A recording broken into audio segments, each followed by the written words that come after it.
കർത്താവായ യേശു ക്രിസ്തുവിന്റെ അതിപരിശുദ്ധ നാമം വാഴ്ത്തപ്പെടുമാറാകട്ടെ. അനുഗ്രഹീതമായ നല്ല ദിവസത്തിനായിട്ട് ഞാൻ ദൈവത്തെ സ്തുതിക്കുന്നു.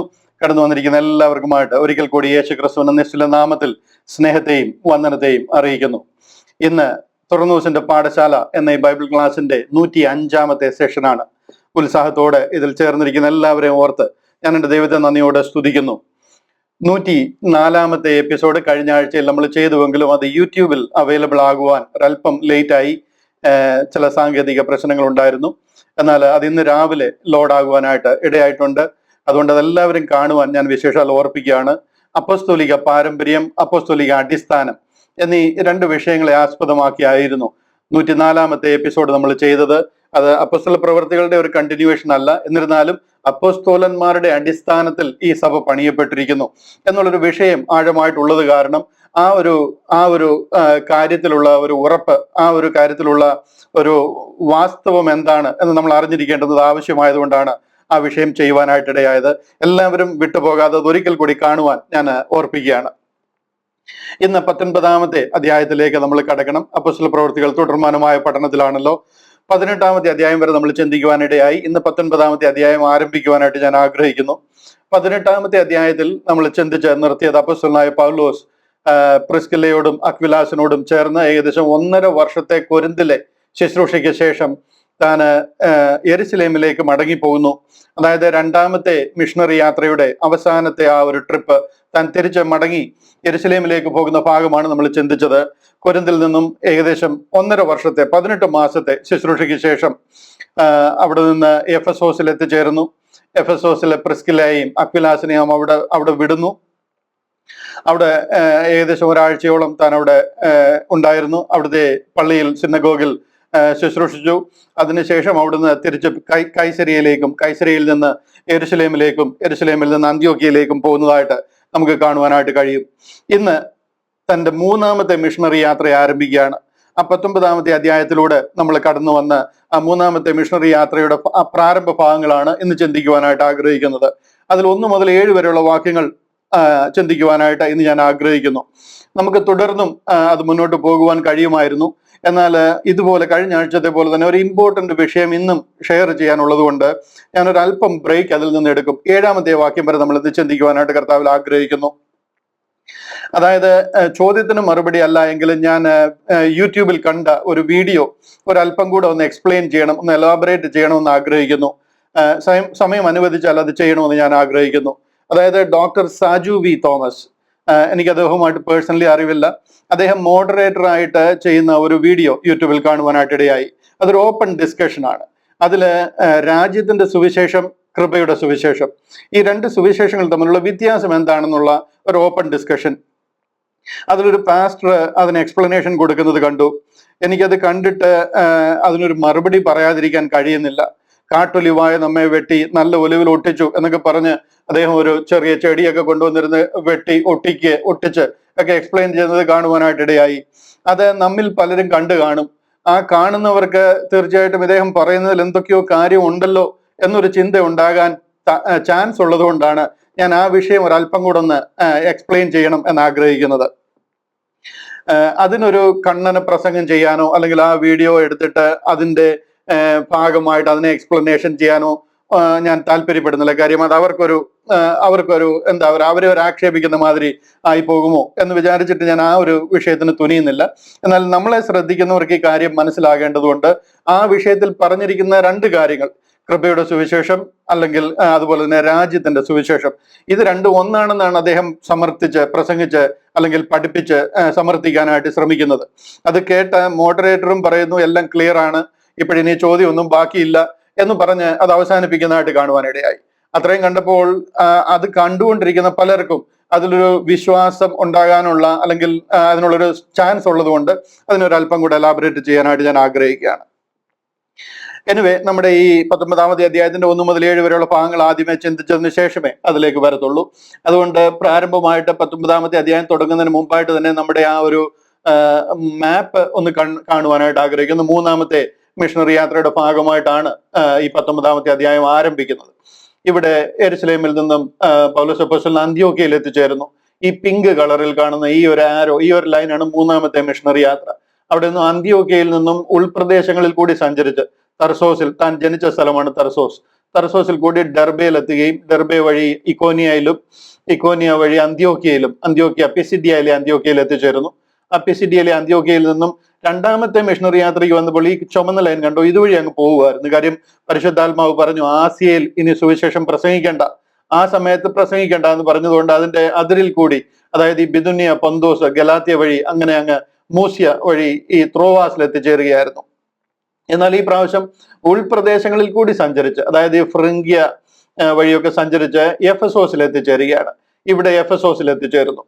എഫസോസ് അന്നത്തെ റോമൻ സാമ്രാജ്യത്തിന്റെ ഒരു ഈസ്റ്റേൺ റോമിന്റെ ക്യാപിറ്റൽ ആണെന്ന് വേണമെങ്കിൽ പറയാം. അതുപോലൊരു ഭയങ്കര വൈബ്രന്റ് സിറ്റിയാണ്, വളരെ ഡെവലപ്ഡ് ഒരു വലിയ പോർട്ട് സിറ്റിയാണ്, ഭയങ്കര ബിസിനസ് നടക്കുന്നത്. ഇന്നത്തെ ദുബായിക്ക് സമം ആയിട്ടുള്ള ഒരു സിറ്റിയാണ് അന്നത്തെ എഫസോസ് എന്ന് പറയുന്നത്. അങ്ങനെ എഫസോസിൽ എത്തിച്ചേർന്നു. എഫസോസിന്റെ പ്രത്യേകതയൊക്കെ വളരെ പഠിക്കേണ്ടതായിട്ടുണ്ട്.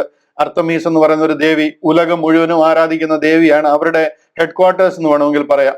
മാനം മുട്ടുന്ന ഒരു വലിയ ഒരു ടെമ്പിളൊക്കെ എഫസോസിൽ അർത്തമീസ് ദേവിയുടെ ഇതായിട്ടുണ്ട്. അവരുടെ ഒരു വലിയ വിഗ്രഹമൊക്കെ ഉണ്ട്. അവരുടെ ഹെഡ് ക്വാർട്ടേഴ്സ് എന്ന് വേണമെങ്കിൽ പറയാം. അതുമാതിരി ഒരു സ്ഥലമാണ് എഫസോസ്. അവിടെ നിന്നും പിന്നീട് താൻ അസോസ് വഴി ഇവിടെ ഏകദേശം ഒരു 2 വർഷത്തോളം ഇവിടെ ശുശ്രൂഷിച്ചു.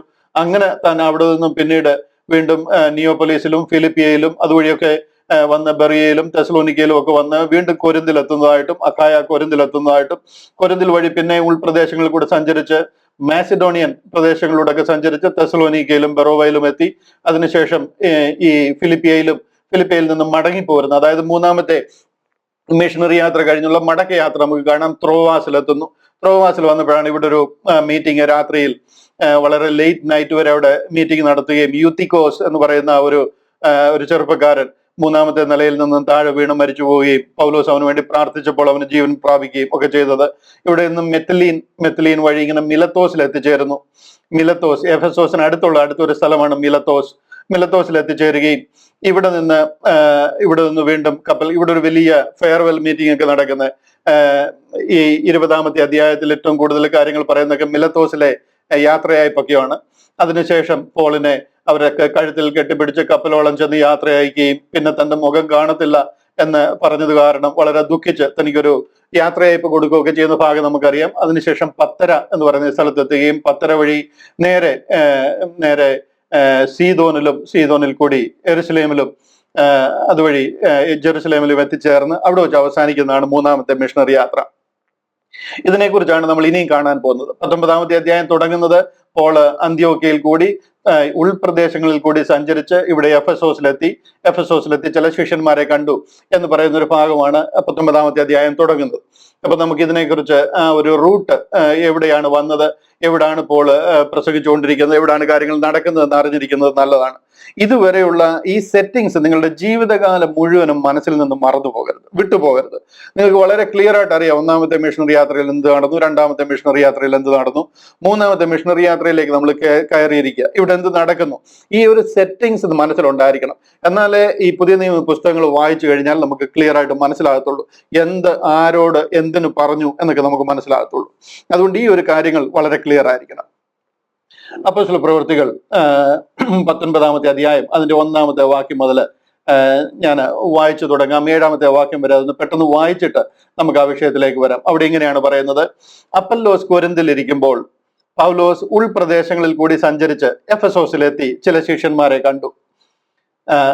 2-ാമത്തെ വാക്യം അവിടെ പറയുന്നത്: നിങ്ങൾ വിശ്വസിച്ചിട്ട് പരിശുദ്ധാത്മാവിനെ പ്രാപിച്ചോ എന്ന് അവരോട് ചോദിച്ചതിന് പരിശുദ്ധാത്മാവ് ഉണ്ടെന്ന് പോലും ഞങ്ങൾ കേട്ടിട്ടില്ല എന്നവർ പറഞ്ഞു. എന്നാൽ ഏതായിരുന്നു നിങ്ങളുടെ സ്നാനം എന്ന് അവൻ അവരോട് ചോദിച്ചതിന് യോഹന്നാന്റെ സ്നാനം എന്നവർ പറഞ്ഞു. അതിന് പൗലോസ്, യോഹന്നാൻ മാനസാന്തര സ്നാനം അത്രേ കഴിപ്പിച്ചത്, തന്റെ പിന്നാലെ വരുന്നവനായ യേശുവിൽ വിശ്വസിക്കണം എന്ന് ജനത്തോട് പറഞ്ഞു എന്ന് പറഞ്ഞു. ഇത് കേട്ടാറെ അവർ കർത്താവായ യേശുവിന്റെ നാമത്തിൽ സ്നാനമേറ്റു. പൗലോസ് അവരുടെ മേൽ കൈവച്ചപ്പോൾ പരിശുദ്ധാത്മാവ് അവരുടെ മേൽ വന്നു. അവർ അന്യഭാഷകളിൽ സംസാരിക്കുകയും പ്രവചിക്കുകയും ചെയ്തു. ആ പുരുഷന്മാരെല്ലാം കൂടി 12ഓളം ആയിരുന്നു. ഇതാണ് 19-ാം അധ്യായത്തിന്റെ തുടക്കം. ഈ വിഷയത്തിന്റെ ഒരു ഡീറ്റെയിലേക്കാണ് നമ്മൾ വരാനായിട്ട് പോകുന്നത്. ഇവിടെ ഇവിടെ പൗലോസ് അപ്പോസ്തലൻ അവരോട് ചോദിക്കുകയാണ്, അപ്പല്ലോസ് കൊരിന്തിലിരിക്കുമ്പോൾ, ഇതാരാണ് അപ്പല്ലോസ് എന്നുള്ളത് ഞാൻ പറയാം. എന്നാൽ അപ്പല്ലോസ് കൊരിന്തിലിരിക്കുമ്പോൾ പൗലോസ് ഉൾപ്രദേശങ്ങളിൽ കൂടി സഞ്ചരിച്ച് എഫെസോസിലെത്തി ചില ശിഷ്യന്മാരെ കണ്ടു. ഇവിടെ ശിഷ്യന്മാരെ കണ്ടു എന്ന് പറയുന്നത് കർത്താവ് യേശു ക്രിസ്തുവിന്റെ ശിഷ്യന്മാരെ കണ്ടു എന്നല്ല. ഇവിടെ ചില വിശ്വാസികളെ, അല്ലെന്നുണ്ടെങ്കിൽ ഈ ഒരു ക്രിസ്തീയ വിശ്വാസത്തിൽ ആയിരിക്കുന്നവരെ, അല്ലെന്നുണ്ടെങ്കിൽ ആ ഒരു ദൈവിക വിശ്വാസത്തിലായിരിക്കുന്നവരെ കണ്ടു എന്നാണ് പറയുന്നത്. അവരോട് പൗലോസ് ചോദിക്കുകയാണ്, അവരെ കണ്ടു കഴിഞ്ഞപ്പോൾ അവരോട് ഒരു കൂട്ടായ്മ കൂടുവാനായിട്ട് ഇടയായി എന്ന് നമുക്ക് അനുമാനിക്കാം. ഈ കാര്യങ്ങളൊക്കെ ഒറ്റ ലൈനിൽ അങ്ങ് പറഞ്ഞു പോകുന്നെങ്കിലും ഇത് നമ്മൾ മനസ്സിലാക്കണം, അവിടുത്തെ സാഹചര്യങ്ങളൊക്കെ മനസ്സിലാകണം. പൗലോസ് അവരോട് കൂടെ ഒരു കൂട്ടായ്മയിൽ കൂടിയിരിക്കുകയാണ് എന്ന് നമുക്ക് മനസ്സിലാക്കാം. അവിടെ അവരോട് ചോദിക്കുകയാണ്, നിങ്ങൾ വിശ്വസിച്ചിട്ട് പരിശുദ്ധാത്മാവിനെ പ്രാപിച്ചുവോ എന്ന് അവരോട് ചോദിച്ചതിന്, പരിശുദ്ധാത്മാവ് ഉണ്ട് എന്ന് പോലും ഞങ്ങൾ കേട്ടിട്ടില്ല എന്ന് അവർ പറഞ്ഞു. ഇവിടെ ഈ ഒരു ഭാഗം പെന്തക്കോസ്തുകാര്, അല്ലെന്നുണ്ടെങ്കിൽ ഈ സ്നാനം, മറ്റുള്ള കാര്യങ്ങൾ, അതിനോടനുബന്ധിച്ചുള്ള കാര്യങ്ങൾ ഒക്കെ വാസ്തവമാണ്, അതൊക്കെ നമ്മൾ അനുസരിച്ചേ പാടുള്ളൂ എന്ന് വാദിക്കുന്ന അനേകര ബാപ്റ്റിസ്റ്റ്, അനാബാപ്റ്റിസ്റ്റ്, ഇങ്ങനെയുള്ള ടീമുകൾ, ഇവരൊക്കെ അവർ പറയുന്ന മാനസാന്തരം, അതിനുശേഷമുള്ള ജലസ്നാനം, അതിനുശേഷം ലഭിക്കുന്ന പരിശുദ്ധാത്മാവിന്റെ അഭിഷേകം, അന്യഭാഷ, പ്രവചനം, ഈ കാര്യങ്ങളൊക്കെ സമർത്ഥിക്കുവാനായിട്ട് അവർ വളരെ ശക്തമായിട്ട് ഉപയോഗിക്കുന്ന ഒരു ഭാഗമാണ് ഈ നമ്മൾ ഈ വായിച്ചുകൊണ്ടിരിക്കുന്നത്. അതുകൊണ്ട് അവരുടെ വാദം എന്താണ്? അവർ പറയുന്നതിൽ എന്തുമാത്രം കഴമ്പുണ്ട്, എത്രമാത്രം ഈ വിഷയം വചനത്തിന്റെ അടിസ്ഥാനത്തിൽ നിന്നും മാറിപ്പോയിരിക്കുന്നു. കഴിഞ്ഞ ആഴ്ചയിൽ തന്നെ ഞാൻ പറഞ്ഞു, നമ്മൾ കൊരിന്ത്യ ലേഖനം അതിന്റെ 18-ാമത്തെ അധ്യായം പഠിച്ചപ്പോൾ 8-ാം വാക്യത്തിൽ കൊരിന്തിൽ അനേകരെ സ്നാനമേറ്റു എന്ന് വായിച്ചു കഴിഞ്ഞിട്ട് ഞാൻ പറഞ്ഞു, 9-ാമത്തെ അധ്യായത്തിൽ കർത്താവ് പോളിന് വെളിപ്പെടുന്നതായിട്ടും അതിനുശേഷം പിന്നീട് പൗലോസ് അപ്പോസ്തലൻ ഒരു സ്നാനവും നടത്തിയതായിട്ട് നമുക്ക് ബൈബിളിൽ യാതൊരിടത്തും പറയുന്നില്ല. കാര്യം പോൾ പിന്നീട് വളരെ ശക്തമായിട്ട് അവർ പൂർണ്ണമായ വെളിപ്പാട് ലഭിച്ചതുകൊണ്ടും ആ സ്നാനം കൊണ്ട് ഗുണത്തിനേക്കാൾ ഏറെ ദോഷമുണ്ടാകുന്നു എന്ന് കണ്ടതുകൊണ്ട് താൻ അത് സ്റ്റോപ്പ് ചെയ്യുകയും അവർക്ക് ലേഖനം എഴുതിയപ്പോൾ എന്നെ സ്നാനം കഴിപ്പിക്കാൻ അല്ല അയച്ചതെന്ന് വളരെ വ്യക്തമായിട്ട് അവരോട് പറയുകയും ചെയ്തു. എന്നാൽ ഇന്ന് അനേകർ വിശ്വസിച്ചിരിക്കുന്നത് ഇതൊരു വളരെ എവിഡന്റ് ആയിട്ട് അവരെടുത്തിരിക്കുന്ന ഒരു ഭാഗമാണ്. 19-ാമത്തെ അധ്യായത്തിൽ പോൾ 12 പേരെ സ്നാനപ്പെടുത്തി അവിടെ ഒരു സഭ ആരംഭിക്കുന്നു എന്നൊക്കെ. എന്നാൽ ആക്ച്വലി ഇവിടെ എന്താണ് നടക്കുന്നത്, ഇവിടെ എന്താണ് പോൾ ചെയ്യുന്നത് എന്ന് നമ്മൾ ഈ അധ്യായത്തിൽ കൂടി ഒന്ന് മനസ്സിലാക്കുവാനായിട്ട് പോവുകയാണ്. ഇവിടെ കാര്യങ്ങൾ മനസ്സിലാക്കണമെന്നുണ്ടെങ്കിൽ 12 പേരെ പോൾ കാണുക. ചില ശിഷ്യന്മാരെ കണ്ടു എന്ന് പറയുന്നവർക്ക് അവരോട് ചോദിച്ചു, നിങ്ങൾ വിശ്വസിച്ചിട്ട് പരിശുദ്ധാത്മാവിനെ പ്രാപിച്ചോ? ചോദിക്കാൻ കാര്യം എന്താണെന്ന് ചോദിച്ചു കഴിഞ്ഞാൽ, പോള് പറയുന്ന സുവിശേഷം ഇവർക്ക് എത്രമാത്രം അറിയാം, പൗലോസിൽ കൂടിയുള്ള അറിയിച്ചിരിക്കുന്ന ആ സുവിശേഷം ഇവർ എത്രമാത്രം അറിഞ്ഞിരിക്കുന്നു എന്ന് അറിയാൻ വേണ്ടി. കാര്യം വിശ്വസിക്കുമ്പോഴേ പരിശുദ്ധാത്മാവിനെ പ്രാപിക്കണം. The moment you trust in the death, burial and resurrection of Jesus Christ, ആഴമായിട്ട് അതിലെ സമർപ്പണം, ക്രിസ്തു നമ്മുടെ പാപങ്ങൾക്ക് വേണ്ടി തിരുവെഴുത്തുകളും പ്രകാരം മരിച്ചു, അടക്കപ്പെട്ടു, തിരുവെഴുത്തുകളും പ്രകാരം 3-ാം നാൾ ഉയർത്തെഴുന്നേറ്റിരിക്കുന്നു, ആ പരമയാഗത്താൽ എൻ്റെ പാപങ്ങൾ മായ്ച്ചു പോയിരിക്കുന്നു, അതിലെ വിശ്വാസത്താൽ ഞാൻ രക്ഷിക്കപ്പെട്ടിരിക്കുന്നു എന്നുള്ള ആഴമായ സമർപ്പണവും വിശ്വാസവും വന്നു കഴിയുമ്പോൾ പരിശുദ്ധ ആത്മാവിനാൽ നമ്മളെ മുദ്രയിടുക ചെയ്യുന്നത്. അത് നിങ്ങൾക്ക് ലഭിച്ചിട്ടുണ്ടോ, അതിനെക്കുറിച്ച് നിങ്ങൾക്ക് അറിവുണ്ടോ എന്നറിയാൻ വേണ്ടിയിട്ടാണ് പോൾ ചോദിക്കുന്നത്, നിങ്ങൾ വിശ്വസിച്ചിട്ട് പരിശുദ്ധാത്മാവിനെ പ്രാപിച്ചോ എന്ന്. എന്നാൽ അവർ പറയുന്നത് പരിശുദ്ധാത്മാവ് ഉണ്ടെന്ന് പോലും ഞങ്ങൾ കേട്ടിട്ടില്ല എന്നവർ ഉത്തരം പറഞ്ഞു. കാര്യം എന്താണെന്ന് ചോദിച്ചു കഴിഞ്ഞാൽ, ഇവർ വളരെ ഔട്ട്ഡേറ്റഡ് ആണ്. ഇവർക്ക് കാര്യങ്ങളെ കുറിച്ച് അറിയത്തില്ല. പരിശുദ്ധാത്മാവിന്റെ അഭിഷേകം ഉണ്ടായതും അപ്പോസ്തല പ്രവർത്തികൾ 2-ൽ നടന്ന കാര്യങ്ങളെ കുറിച്ചൊന്നും ഇവർ അപ്ഡേറ്റഡ് അല്ല, അതിനെക്കുറിച്ച് ഇവർക്ക് അറിയത്തില്ല. അതാണ് അവർ പറയുന്നത്. അങ്ങനെ ഒരു സംഭവം ഉണ്ടെന്ന് പോലും അവർക്കറിയാം. പഴയ നിയമത്തിൽ പുരോഹിതന്മാർക്കും പ്രവാചകന്മാർക്കും ഒക്കെ പരിശുദ്ധാത്മാവിന്റെ അഭിഷേകം ഉണ്ടായിട്ടുണ്ട്. അതൊരു പ്രത്യേക അനുഭവത്തിലേക്ക്, ഒരു പ്രത്യേക ഇൻസ്റ്റൻസിലേക്ക് കർത്താവ് അവരുടെ മേൽ ആത്മാവിനെ അയക്കുകയും അതിനെ തിരികെ എടുക്കുകയും ചെയ്യും. എന്നാൽ സകലരുടെയും മേൽ പരിശുദ്ധാത്മാവ് ആവസിക്കേണ്ടതിന് അവരുടെ മേൽ അയക്കുന്നു എന്നൊക്കെയുള്ള ഒരു കാര്യം അവരിതിനെക്കുറിച്ച് അറിഞ്ഞിരുന്നില്ല. അത് അവർ പറയുന്നത് പരിശുദ്ധാത്മാവ് ഉണ്ടെന്ന് പോലും ഞങ്ങൾ കേട്ടിട്ടില്ല എന്ന് അവർ പറഞ്ഞു. ഇങ്ങനെ പറയാനുള്ള സാഹചര്യം എന്താണെന്ന് ചോദിച്ചു കഴിഞ്ഞാൽ, ഇത് മനസ്സിലാക്കാൻ ഇതിന്റെ പ്രീവിയസ് ചാപ്റ്റർ നമ്മളൊന്ന് നോക്കണം. 18-ാമത്തെ അധ്യായം നമ്മൾ നോക്കിക്കഴിഞ്ഞാൽ, കഴിഞ്ഞ മുമ്പിലത്തെ ആഴ്ചയിൽ നമ്മൾ പഠിച്ച ഭാഗമാണ്. അതിന്റെ 24-ാമത്തെ വാക്യം മുതൽ നമ്മൾ നോക്കിക്കഴിഞ്ഞാൽ അവിടെ ഒരാളെ നമുക്ക് കാണുവാൻ കഴിയും. ഞാൻ ആ ഭാഗം ചിന്തിച്ചപ്പോൾ പറഞ്ഞു, ഇദ്ദേഹത്തെ കുറിച്ച് നമുക്ക് അല്പം കൂടെ പറയാനുണ്ട്, അത് അടുത്ത അധ്യായം പഠിക്കുമ്പോൾ നമ്മൾ ചിന്തിക്കുമെന്ന് പറഞ്ഞു. അതാണ് ഈ 18-ാമത്തെ അധ്യായം. ഈ 19-ാമത്തെ അധ്യായത്തിന്റെ തൊട്ട് മുമ്പുള്ള അധ്യായത്തിന്റെ അവസാനത്തെ 4 വാക്യങ്ങൾ. ആ 24 മുതലുള്ള വാക്യങ്ങൾ ഇങ്ങനെയാ പറയുന്നത്: അലക്സാണ്ട്രിയക്കാരനായി വാഗ്വൈഭവവും തിരുവെഴുത്തുകളിൽ സാമർത്ഥ്യവുമുള്ള അപ്പല്ലോസ് എന്നു പേരുള്ള ഒരു യഹൂദൻ എഫെസോസിലെത്തി. ഇങ്ങനെ ഒരാൾ എഫെസോസിൽ എത്തിയിട്ടുണ്ട്. ഇദ്ദേഹം എവിടുത്തുകാരനാണ്? ഈജിപ്തിലെ അലക്സാണ്ട്രിയക്കാരനാണ്. അവിടെ നിന്നും താൻ എഫെസോസിൽ എത്തിയിരിക്കുക. എന്തെങ്കിലും കാര്യത്തിന് വേണ്ടി എത്തിയതായിരിക്കാം, അല്ലെങ്കിൽ തന്നെ ഏൽപ്പിച്ചിരിക്കുന്ന ദൈവിക ദൗത്യം നിറവേറ്റാൻ വേണ്ടി എത്തിയിരിക്കുന്നതായിരിക്കാം. വളരെ വാഗ്വൈഭവമുള്ള ആളാണ്. വാഗ്വൈഭവം എന്ന് പറഞ്ഞു കഴിഞ്ഞാൽ സാമർഥ്യമുള്ള, വാഗ്മി അല്ലെന്നുണ്ടെങ്കിൽ ഒരു കാര്യം പറഞ്ഞ് മനസ്സിലാക്കുവാൻ നല്ല കഴിവുള്ള ആള്. പലർക്കും പലതും കാര്യങ്ങൾ അറിയാം, പക്ഷെ അത് ഒരാളിലേക്ക് കൺവേ ചെയ്യാനായിട്ട് പലർക്കും അറിയത്തില്ല. എന്ന് പറഞ്ഞതുപോലെ നമുക്കറിയാം, ഈ LIC-കാരെയൊക്കെ കണ്ടു കഴിഞ്ഞാൽ അവര് നമ്മളെ പിടികൂടി കഴിഞ്ഞാൽ എന്താ പറയുന്നത്, ഇല്ല ഗഞ്ചാക്കോ കങ്കാതില്ലാത്തായ ഹിന്ദിയിൽ പറയുന്ന മാതിരി മുട്ടത്തലേൻ എന്നെ പോലുള്ള ആൾക്കാർക്കൊക്കെ ചീപ്പ് വിൽക്കുന്ന ടൈപ്പ് ആൾക്കാരാണ് ഈ സെയിൽസ്മാൻ എന്ന് പറയുന്നത്. കാര്യം നമുക്ക് മുടിയില്ല എന്ന് പോലും നമ്മൾ അറിയത്തില്ല. ആ ചീപ്പിന്റെ ഒക്കെ ഗുണഗണങ്ങൾ വിവരിക്കുന്ന കേട്ട് കഴിഞ്ഞാൽ നമ്മൾ രണ്ടെണ്ണം വാങ്ങിച്ചു പോകും. അത് കഴിയുമ്പോഴേ അറിയത്തുള്ളൂ നമുക്ക് മുടിയില്ല എന്നുള്ളത്. എന്ന് പറഞ്ഞത് മാതിരി ഗഞ്ചാക്കോ കങ്കാതിലാത്താഹ എന്ന് പറയുന്ന മാതിരിയുള്ള സെയിൽസ്മാൻമാരെ നമ്മൾ കണ്ടിട്ടുണ്ട്. എന്ന് പറയുന്ന മാതിരി വാക് സാമർഥ്യമുള്ള ആൾക്കാരുണ്ട്. കാര്യങ്ങൾ പറഞ്ഞ് അതിന് പൊടിപ്പും തൊങ്ങലും ഒക്കെ വെച്ച് ഉപ്പും മുളകും ഒക്കെ തേച്ച് അതിനെ അങ്ങ് ഭയങ്കര ജീവനുള്ളതാക്കും. എന്ന് പറഞ്ഞതുപോലെ ഈ അലക്സാണ്ട്രിയക്കാരൻ നല്ല വാഗ്വൈഫമുള്ള ആളാണ്. കൂടാതെ തിരുവെഴുത്തുകളിൽ തിരുവെഴുത്തുകളിൽ നല്ല പരിജ്ഞാനവും സാമർഥ്യവും ഉണ്ട്. പിന്നെ സംസാരിക്കാൻ നല്ല കഴിവുണ്ട് എന്നുള്ള പേരുള്ളൊരു യഹൂദൻ എഫെസോസിലെത്തി. പക്ഷെ ഇദ്ദേഹത്തിന് ഒരു കുഴപ്പമുണ്ട്. അടുത്ത വാക്യം 25-ാമത്തെ വാക്യത്തിൽ പറയുന്നു, അവൻ കർത്താവിന്റെ മാർഗത്തിൽ ഉപദേശം ലഭിച്ചവനായിരുന്നു. അതായത് യേശു ക്രിസ്തുവിനെ കുറിച്ചുള്ള ഉപദേശം ഇദ്ദേഹത്തിന് അറിയാം. മശിഹായിക രാജ്യം സ്ഥാപിക്കപ്പെടാൻ പോകുന്നതിനെ കുറിച്ചും മശിഹ മടങ്ങി വരുന്നതിനെ കുറിച്ചും ഒക്കെ ഇദ്ദേഹത്തിന് അറിയാം. കാറ്റക്കിസം മുതലേ അത് പഠിക്കുകയും മറ്റുള്ളവരെ പഠിപ്പിക്കുകയും അത്യാവശ്യം ട്രെയിനിങ് ഒക്കെ കിട്ടിയിട്ടുള്ള ആളാണ്. അപ്പൊ അതുകൊണ്ട് കർത്താവിന്റെ മാർഗത്തിൽ ഉപദേശം ലഭിച്ചവനായിരുന്നു. പക്ഷെങ്കിൽ യോഹന്നാന്റെ സ്നാനത്തെ കുറിച്ച് മാത്രം അറിഞ്ഞിരുന്നു. അവിടം വരെ ഉള്ളായിരുന്നു അദ്ദേഹത്തിന് അപ്ഡേറ്റ്. അതിനുശേഷം എന്ത് നടക്കുന്നു എന്നുള്ളതിനെ കുറിച്ചൊരു കാര്യമായ അറിവില്ല. യോഹന്നാന്റെ സ്നാനത്തെ കുറിച്ച് മാത്രം അറിഞ്ഞിരുന്നുവെങ്കിലും ആത്മാവിൽ എരിവുള്ളവനാകിയാൽ യേശുവിന്റെ വസ്തുത സൂക്ഷ്മമായി പ്രസ്താവിക്കുകയും ഉപദേശിക്കുകയും ചെയ്തു.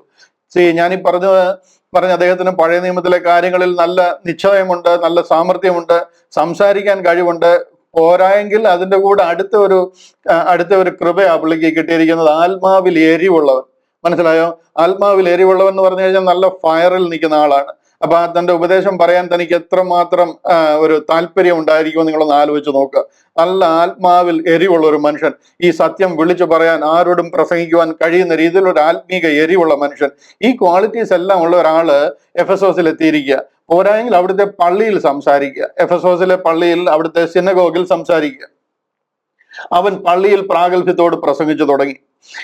അദ്ദേഹം എഫെസോസിൽ വന്നു കഴിഞ്ഞപ്പോൾ തനിക്ക് അവിടെ ഒരു കൂട്ടായ്മ ഉണ്ട് എന്ന് നമുക്ക് ന്യായമായിട്ട് മനസ്സിലാക്കാം. അനേകരെ ചേർത്ത് താൻ അവിടെ മീറ്റിങ്ങും പല കാര്യങ്ങളും പഠിപ്പിക്കുകയും ഒക്കെ ചെയ്യുന്നുണ്ട്. യഹൂദൻ അങ്ങനെ ഒരു സ്ഥലത്ത് എത്തിയിരിക്കുന്നു. തനിക്ക് ഇത്ര കഴിവുകൾ ഉള്ളതുകൊണ്ട് തീർച്ചയായിട്ടും തനിക്ക് അവിടെ ഒരു കൂട്ടായ്മ ഉണ്ടായിരുന്നു എന്ന് മനസ്സിലാക്കാം. ഈ കൂട്ടായ്മയിലെ ഇദ്ദേഹത്തിന്റെ ശിഷ്യന്മാരെയാണ് 19-ാമത്തെ അധ്യായത്തിൽ പൗലോസ് അപ്പോസ്തലൻ എഫെസോസിൽ കാണുന്നത്. അവിടെ പൗലോസ് ഉൾപ്രദേശങ്ങളിൽ കൂടി സഞ്ചരിച്ച് കൊരിന്തിലെത്തി. അതിന് തൊട്ട് മുമ്പേ പറയുന്നുണ്ട്, അപ്പല്ലോസ് കൊരിന്തിലിരിക്കുമ്പോൾ, അതായത് ഇദ്ദേഹം ഇപ്പോൾ എഫെസോസിലില്ല. ഈ അപ്പല്ലോസ് എന്ന് പറയുന്ന ആൾ ഇദ്ദേഹത്തെ പ്രിസ്കില്ലയും അക്വിലാസും കൂടെ പ്രാർത്ഥിച്ച് കൊരിന്തിലേക്ക് അയച്ചിരിക്കുക. അത് നമ്മൾ അടുത്ത വാക്യങ്ങളിലൊക്കെ ചിന്തിക്കും, നമ്മൾ അന്നേരം മനസ്സിലാവും. ഈ അപ്പല്ലോസ് എഫെസോസിലില്ല, പക്ഷെങ്കിൽ പൗലോസ് ഇപ്പൊ എഫെസോസിൽ എത്തിയിരിക്കുകയാണ്. അതുകൊണ്ട് തന്നെ അപ്പല്ലോസിന്റെ ശിഷ്യന്മാരായിരുന്ന കുറെ പേരെ അവിടെ കാണുവാനായിട്ട് ഇടയായി. ഈ അപ്പല്ലോസിന് യോഹന്നാന്റെ സ്നാനം വരെ അറിയത്തുള്ളായിരുന്നു. അതുകൊണ്ട് അവരും യോഹന്നാന്റെ സ്നാനമാണ് കഴിച്ചിരിക്കുന്നത്. ആ യോഹന്നാന്റെ സ്നാനം വരെ അവിടെയുള്ള 12 ശിഷ്യന്മാർക്കും അറിയത്തുള്ളൂ. അർത്ഥാൽ പൗലോസ് ഈ 19-ാമത്തെ അധ്യായത്തിൽ കാണുന്ന 12 ശിഷ്യന്മാരെന്ന് പറയുന്നത് ഈ അപ്പല്ലോസിന്റെ ശിഷ്യന്മാരായിരുന്നതും അപ്പല്ലോസ് പഠിപ്പിച്ച യോഹന്നാന്റെ സ്നാനം വരെ അറിയാവുന്നതുമായിരുന്ന ആൾക്കാരായിരുന്നു. അവര് 12 പേരും യഹൂദന്മാരായിരുന്നു. അവര് ജാതികളല്ല. എന്തുകൊണ്ട് ജാതികളല്ല? എന്തുകൊണ്ടെന്നാൽ ഈ അപ്പല്ലോസ് മാതിരി ആള് അല്ലെങ്കിൽ അതുപോലൊരു യഹൂദൻ, താൻ വാക് സാമർഥ്യവും തിരുവചന പരിജ്ഞാനവും ഉള്ള ഒരാൾ വന്നിട്ട് ജാതികളുടെ ഇടയിൽ പോയി അവരുടെ സുവിശേഷം പ്രസംഗിക്കത്തില്ല. നമ്മുടെ ആൾക്കാർ ഈ സ്ഥലങ്ങളിൽ, പൊതുസ്ഥലങ്ങളിൽ പോയി സുവിശേഷം പറയുന്ന പോലെ, ഒരാളെ കണ്ടു കഴിഞ്ഞാൽ അവരോട് നിർത്തി അവരോട് സുവിശേഷം പറയുന്ന പോലെ യഹൂദന്മാര് ചെയ്യത്തില്ല. കാര്യം അവർക്ക് യഹൂദനോടെ ഈ കാര്യം പറയാറുള്ളൂ. അവരൊരാളോട് പറഞ്ഞ് അവരെ ആൾക്കാരെ കൺവേർട്ട് ചെയ്ത് യഹൂദനാക്കുന്ന ഒരു ശീലം പൊതുവെ അവർക്കില്ല. അങ്ങനെ ഒരു സംസർഗമേ അവർക്കില്ല. അതുകൊണ്ടാണ് പത്രോസ് അപ്പോസ്തലനും കൊർന്നല്യോസിന്റെ വീട്ടിൽ പോകാൻ പറഞ്ഞിട്ട് പോലും പോകാതെ നിന്നത്. ഇനി പോയിട്ട് തന്നെ അവിടെ ചെന്ന് കഴിയുമ്പോൾ ചോദിക്കുന്നത്, ഞാനൊരു യഹൂദൻ, എനിക്ക് നിങ്ങളുടെ അടുക്കൽ വരാൻ കഴിയത്തില്ല. It is unlawful for a Jew to have a company with a gentile. അവരുടെ ന്യായപ്രമാണ പ്രകാരം അത് വിലക്കിയിരിക്കുന്നത്. അതുകൊണ്ട് അവരങ്ങനെ ജാതികളായിട്ടുള്ള ആൾക്കാരെ എല്ലാം കൂടെ കൂട്ടിയിരുത്തിക്കൊണ്ടൊരു മീറ്റിംഗ് നടത്തുകയും ഞങ്ങളുടെ വിശ്വാസത്തിൽ ഇങ്ങനെയൊക്കെയാണ് പറയുന്നതെന്ന് പറഞ്ഞിട്ട് അവരെ പഠിപ്പിക്കുകയൊന്നും ചെയ്യത്തില്ല. ഇവിടെ അപ്പല്ലോസ് കൂട്ടിയിരിക്കുന്ന 12 പേരെന്ന് പറയുന്നത് യഹൂദന്മാരാണ്. ശക്തമായിട്ട് കാര്യങ്ങൾ അറിയാവുന്നവരും ആ വിശ്വാസത്തിൽ നിൽക്കുന്നവരുമാണ്. അവരോട് പഴയ നിയമം മുതലേയുള്ള കാര്യങ്ങൾ അവർക്ക് നിറയെ പറയാനുണ്ട്. അവരുടെ പിതാക്കന്മാരുടെ കാര്യങ്ങൾ മുതലേ അബ്രഹാം മുതലുള്ള കാര്യങ്ങളെ പറയാനുണ്ട്. ആ കാര്യങ്ങൾ പഠിക്കുകയും അതിൽ ബലം പ്രാപിച്ച് ആ ഒരു വിഷയത്തിൽ അവരെ ഉറപ്പിച്ചു വരുന്നവരാണ്. പറയാന്നുണ്ടെങ്കിൽ താൻ ആത്മാവിൽ എരിവുള്ളവനാണ്, കാര്യങ്ങളെ പണ്ട് മുതലേ പഠിച്ചു വരികയും യേശു ക്രിസ്തുവിന്റെ വചനത്തിൽ അല്ലെന്നുണ്ടെങ്കിൽ ആ കാര്യത്തിൽ ഉറപ്പുള്ളവനുമാണ്. അതുകൊണ്ട് ആ കാര്യങ്ങളെ മനസ്സിലാക്കി കൊടുക്കുവാൻ 25-ാമത്തെ വാക്യത്തിൽ പറയുന്നത് അവൻ കർത്താവിന്റെ മാർഗത്തിൽ ഉപദേശം ലഭിച്ചവനായിരുന്നു. അതുകൊണ്ട് തന്നെ ആ വിഷയം അവർക്ക് പറഞ്ഞു കൊടുക്കുവാനായിട്ട് താൻ ഉത്സാഹം കാണിച്ചിരുന്നു. ഇങ്ങനൊരു ഗ്രൂപ്പിനെയാണ് പൗലോസ് അപ്പോസ്തലൻ ഇവിടെ മീറ്റ് ചെയ്യുന്നത്. ഇവിടെ ഈ യോഹന്നാൻ സ്നാപകൻ അപ്ഡേറ്റഡ് ആയിരുന്നത്, യോഹന്നാൻ സ്നാപകന്റെ സ്നാനം വരെയുള്ള കാര്യങ്ങളിലാണ് ഇദ്ദേഹം അപ്ഡേറ്റഡ് ആയിരുന്നത്. ഈ പെന്തക്കോസ്ത് നാളിൽ നടന്ന കാര്യങ്ങളെ കുറിച്ചുള്ള അറിവോ അല്ലെങ്കിൽ സ്തേഫാനോസിനെ എറിഞ്ഞു കൊന്നതോ, അവിടെ ലോകം മുഴുവനുള്ള ആൾക്കാർ വന്നു കൂടി അവരൊത്തിരി പേര് യെരുശലേമിൽ താമസിക്കുന്നു, അല്ലെന്നുണ്ടെങ്കിൽ അവിടെ കർത്താവിന്റെ വരവേറ്റവും അടുത്തിരിക്കുന്നു എന്നുള്ള ഒരു വലിയ വിളംബരം അവിടെ നടക്കുന്നതായിട്ടൊന്നും ഇവർക്ക് അറിയത്തില്ല. ഫോൾ ഓഫ് ഇസ്രായേൽ യഹൂദൻ വീണുപോയതും സ്തേഫാനോസിനെ എറിഞ്ഞു കൊന്നപ്പോൾ പരിശുദ്ധാത്മാവിനെതിരെ ദൂഷണം പറഞ്ഞപ്പോൾ കർത്താവ് അവരെ കൈവിട്ടതും അതിനുശേഷം പൗലോസ് അപ്പോസ്തലനെ വിളിച്ചതോ മിസ്റ്ററി റെവലേഷനോ ഇതൊന്നും അറിയത്തില്ല. സകല മനുഷ്യർക്കും രക്ഷാകരമായ ദൈവകൃപ ഉദിച്ചുവല്ലോ, ഈ കാര്യങ്ങളൊന്നും ഈ അപ്പല്ലോസിന് അറിയത്തില്ല. അപ്പല്ലോസിന് അത് അറിയാത്തത് കൊണ്ട് തന്നെ തന്റെ ശിഷ്യന്മാർക്കും അറിയത്തില്ല. യഥാ രാജ തഥാ പ്രജ എന്ന് പറഞ്ഞതുപോലെ അപ്പല്ലോസിന് അറിയാവുന്നതിനെക്കാട്ടിൽ കൂടുതൽ കാര്യങ്ങളൊന്നും ഈ 12 ശിഷ്യന്മാർക്കും അറിയത്തില്ല. അതുകൊണ്ടാണ് പൗലോസ് അപ്പോസ്തലൻ അവരോട് ചോദിക്കുന്നത്, നിങ്ങൾ വിശ്വസിച്ചിട്ട് പരിശുദ്ധാത്മാവിനെ പ്രാപിച്ചുവോ എന്ന് ചോദിക്കുന്നത്. ആ ചോദിച്ചു കഴിഞ്ഞപ്പോൾ അവർ പറഞ്ഞത് പരിശുദ്ധാത്മാവ് ഉണ്ടെന്ന് പോലും, നിങ്ങൾ വിശ്വസിച്ചിട്ട് പരിശുദ്ധാത്മാവിനെ പ്രാപിച്ചു എന്ന് അവരോട് ചോദിച്ചതിന് പരിശുദ്ധാത്മാവ് ഉണ്ടെന്ന് പോലും ഞങ്ങൾ കേട്ടിട്ടില്ല എന്ന് അവർ പറഞ്ഞു. ഇവിടെയാണ് പൗലോസ് അപ്പോസ്തലൻ ചോദിക്കുന്നത്, നിങ്ങളുടെ സ്നാനം ഏതായിരുന്നു, ഏത് സ്നാനമാണ് നിങ്ങൾ കഴിച്ചതെന്ന് ചോദിക്കുമ്പോൾ അവർ പറഞ്ഞു, ഞങ്ങൾ യോഹന്നാന്റെ സ്നാനമാണ്. യോഹന്നാൻ സ്നാപകൻ തന്റെ സ്നാനത്തെ കുറിച്ചാണ് ഞങ്ങൾക്ക് അറിവുള്ളത്, ആ സ്നാനമാണ് ഞങ്ങൾ ഏറ്റിരിക്കുന്നതെന്ന് പറഞ്ഞു. യോഹന്നാൻ മാനസാന്തര സ്നാനം അത്രേ കഴിപ്പിച്ചത്. അത് പരിശുദ്ധാത്മാവ് അന്ന് ലോകത്തിൽ വന്നിട്ടില്ല. യോഹന്നാൻ കഴിപ്പിക്കുന്ന സ്നാനം മാനസാന്തര സ്നാനമാണ്. തന്റെ പിന്നാലെ വരുന്നവനായ യേശു ക്രിസ്തുവിൽ വിശ്വസിക്കണം. പോള് ഇവിടെ ഒന്ന് എക്സ്പ്ലെയിൻ ചെയ്തു കൊടുക്കുക. എന്നാൽ ഏതായിരുന്നു നിങ്ങളുടെ സ്നാനം എന്ന് അവൻ അവരോട് ചോദിച്ചതിന് യോഹന്നാന്റെ സ്നാനം എന്ന് പറഞ്ഞു. അതിന് പൗലോസ് യോഹന്നാൻ മാനസാന്തര സ്നാനം അത്രേ കഴിപ്പിച്ചത്, തന്റെ പിന്നാലെ വരുന്നവനായ യേശുവിൽ വിശ്വസിക്കണം എന്ന് ജനത്തോട് പറഞ്ഞു എന്ന് പറഞ്ഞു. ഇവിടെ പൗലോസ് അപ്പോസ്തലൻ ആ കാര്യങ്ങളൊന്ന് വിവരിക്കുക. ഞാൻ നിങ്ങളെ ആ ഒരു വിഷയത്തിലേക്ക് ഒന്ന് കൊണ്ടുവരാനായിട്ട് 1-2 ഫോട്ടോസ് കൂടെ ഒന്ന് കാണിക്കാം. ഞാൻ ആ സ്ഥലമൊക്കെ ഒന്ന് വിസിറ്റ് ചെയ്യാനായിട്ട് എനിക്ക് അവസരം ലഭിച്ചതായിരുന്നു. ആ സമയത്ത് ആ സ്ഥലങ്ങളൊന്ന് കാണിക്കാൻ ഏകദേശം ഈ ഒരു ഭാഗത്ത് വെച്ചാണ് പൗലോസ് അപ്പോസ്തലൻ അവരോട് ചോദിക്കുന്നത്, നിങ്ങൾ വിശ്വസിച്ചിട്ട് പരിശുദ്ധാത്മാവിനെ പ്രാപിച്ചു. എഫെസോസിലെ ഈ ഒരു സ്ഥലമാണത്. അല്പം കൂടെ വിശാലമായിട്ടത് കാണിക്കാം. ഈ ഒരു സ്ഥലത്താണ് പൗലോസ് ഇവരോട് ഈ ഒരു സംസാരം ഉണ്ടാകുന്നത്, നിങ്ങൾ വിശ്വസിച്ചിട്ട് പരിശുദ്ധാത്മാവിനെ പ്രാപിച്ചു. ഇവിടാണ് ആ ഗ്രൂപ്പിനെ കാണുന്നത്. ഇതിനെ തുടർന്ന് നോക്കിക്കഴിഞ്ഞു കഴിഞ്ഞാൽ നമുക്ക് എഫെസോസിലെ ചില ഭാഗങ്ങളൊക്കെ നോക്കിക്കഴിഞ്ഞാൽ ഇത് പൗലോസ് അപ്പോസ്തലനെ അവിടെ മൃഗയുദ്ധം ചെയ്യുന്നതായിട്ടും എഫെസോസിൽ വെച്ച് താൻ മൃഗയുദ്ധം ചെയ്തു എന്ന് പറയുന്ന ഒരു ഭാഗമുണ്ട്. ഈ ഒരു കൊലോസിയം മാതിരിയുള്ള ഒരു ഭാഗം ഈ കാണുന്നത് ഇതെല്ലാം എഫെസോസിലെ രംഗങ്ങളാണ്. ഞാൻ വളരെ പേഴ്സണലായിട്ട് ഈ ഭാഗങ്ങളൊക്കെ മനസ്സിലാക്കുവാനായിട്ടും കണ്ട് അത് വിസിറ്റ് ചെയ്ത് അതൊക്കെ മനസ്സിലാക്കുവാനായിട്ടും ഇടയായത്. നമ്മൾ മുന്നോട്ട് പോകുമ്പോൾ കാണാം, ഇതാണ് തുറന്നോസിന്റെ പാഠശാല. അതിന്റെ എൻട്രൻസ് ഇതാണ്. എഫെസോസിലെ തുറന്നോസിന്റെ പാഠശാല ഏകദേശം 2 വർഷത്തോളം പോള് തുറന്നോസിന്റെ പാഠശാലയിൽ പഠിപ്പിച്ചു എന്ന് പറയുന്നത് ഈ ഭാഗത്താണ്. ഈ തുറന്നോസിന്റെ പാഠശാലയുടെ എൻട്രൻസ് ആണിത്. ഇത് മുഴുവനും ഭയങ്കര ഒരു യൂണിവേഴ്സിറ്റി മാതിരി ഒരു സ്ഥലമായിരുന്നു ആ പാഠശാല എന്ന് പറയുന്നത്. ഇവിടെയാണ് പോള് ഈ കാര്യങ്ങൾ പഠിപ്പിച്ചത്. ഏകദേശം ഇവിടെ വെച്ചാണ് പോള് ഈ ഒരു എൻകൗണ്ടർ ഉണ്ടാകുന്നതും അവരോട് ചോദിക്കുന്നതും, നിങ്ങൾ വിശ്വസിച്ചിട്ട് പരിശുദ്ധാത്മാവിനെ പ്രാപിച്ചു എന്നൊക്കെ ചോദിക്കുന്ന ഭാഗം. ഇന്നും എഫെസോസിൽ ഇത് അങ്ങനെ പ്രിസർവ് ചെയ്തിട്ടുണ്ട്. എത്രയോ വർഷം പഴക്കമായതാണെങ്കിലും ആ ഓരോ തൂണുകൾക്കും കഥകൾ പറയാനുണ്ട്. അതുപോലെ വളരെ ഡീറ്റെയിൽ ആയിട്ട് ആ കാര്യങ്ങളൊക്കെ മനസ്സിലാക്കുവാനും അവിടെ നടന്ന ഓരോ സംഭവങ്ങളെ കുറിച്ചും വിശദീകരിച്ച് പഠിക്കുവാനും മനസ്സിലാക്കുവാനും ഒക്കെ ദൈവം എനിക്ക് അവസരം തന്നിട്ടുണ്ട്. എഫെസോസിൽ വെച്ചാണ്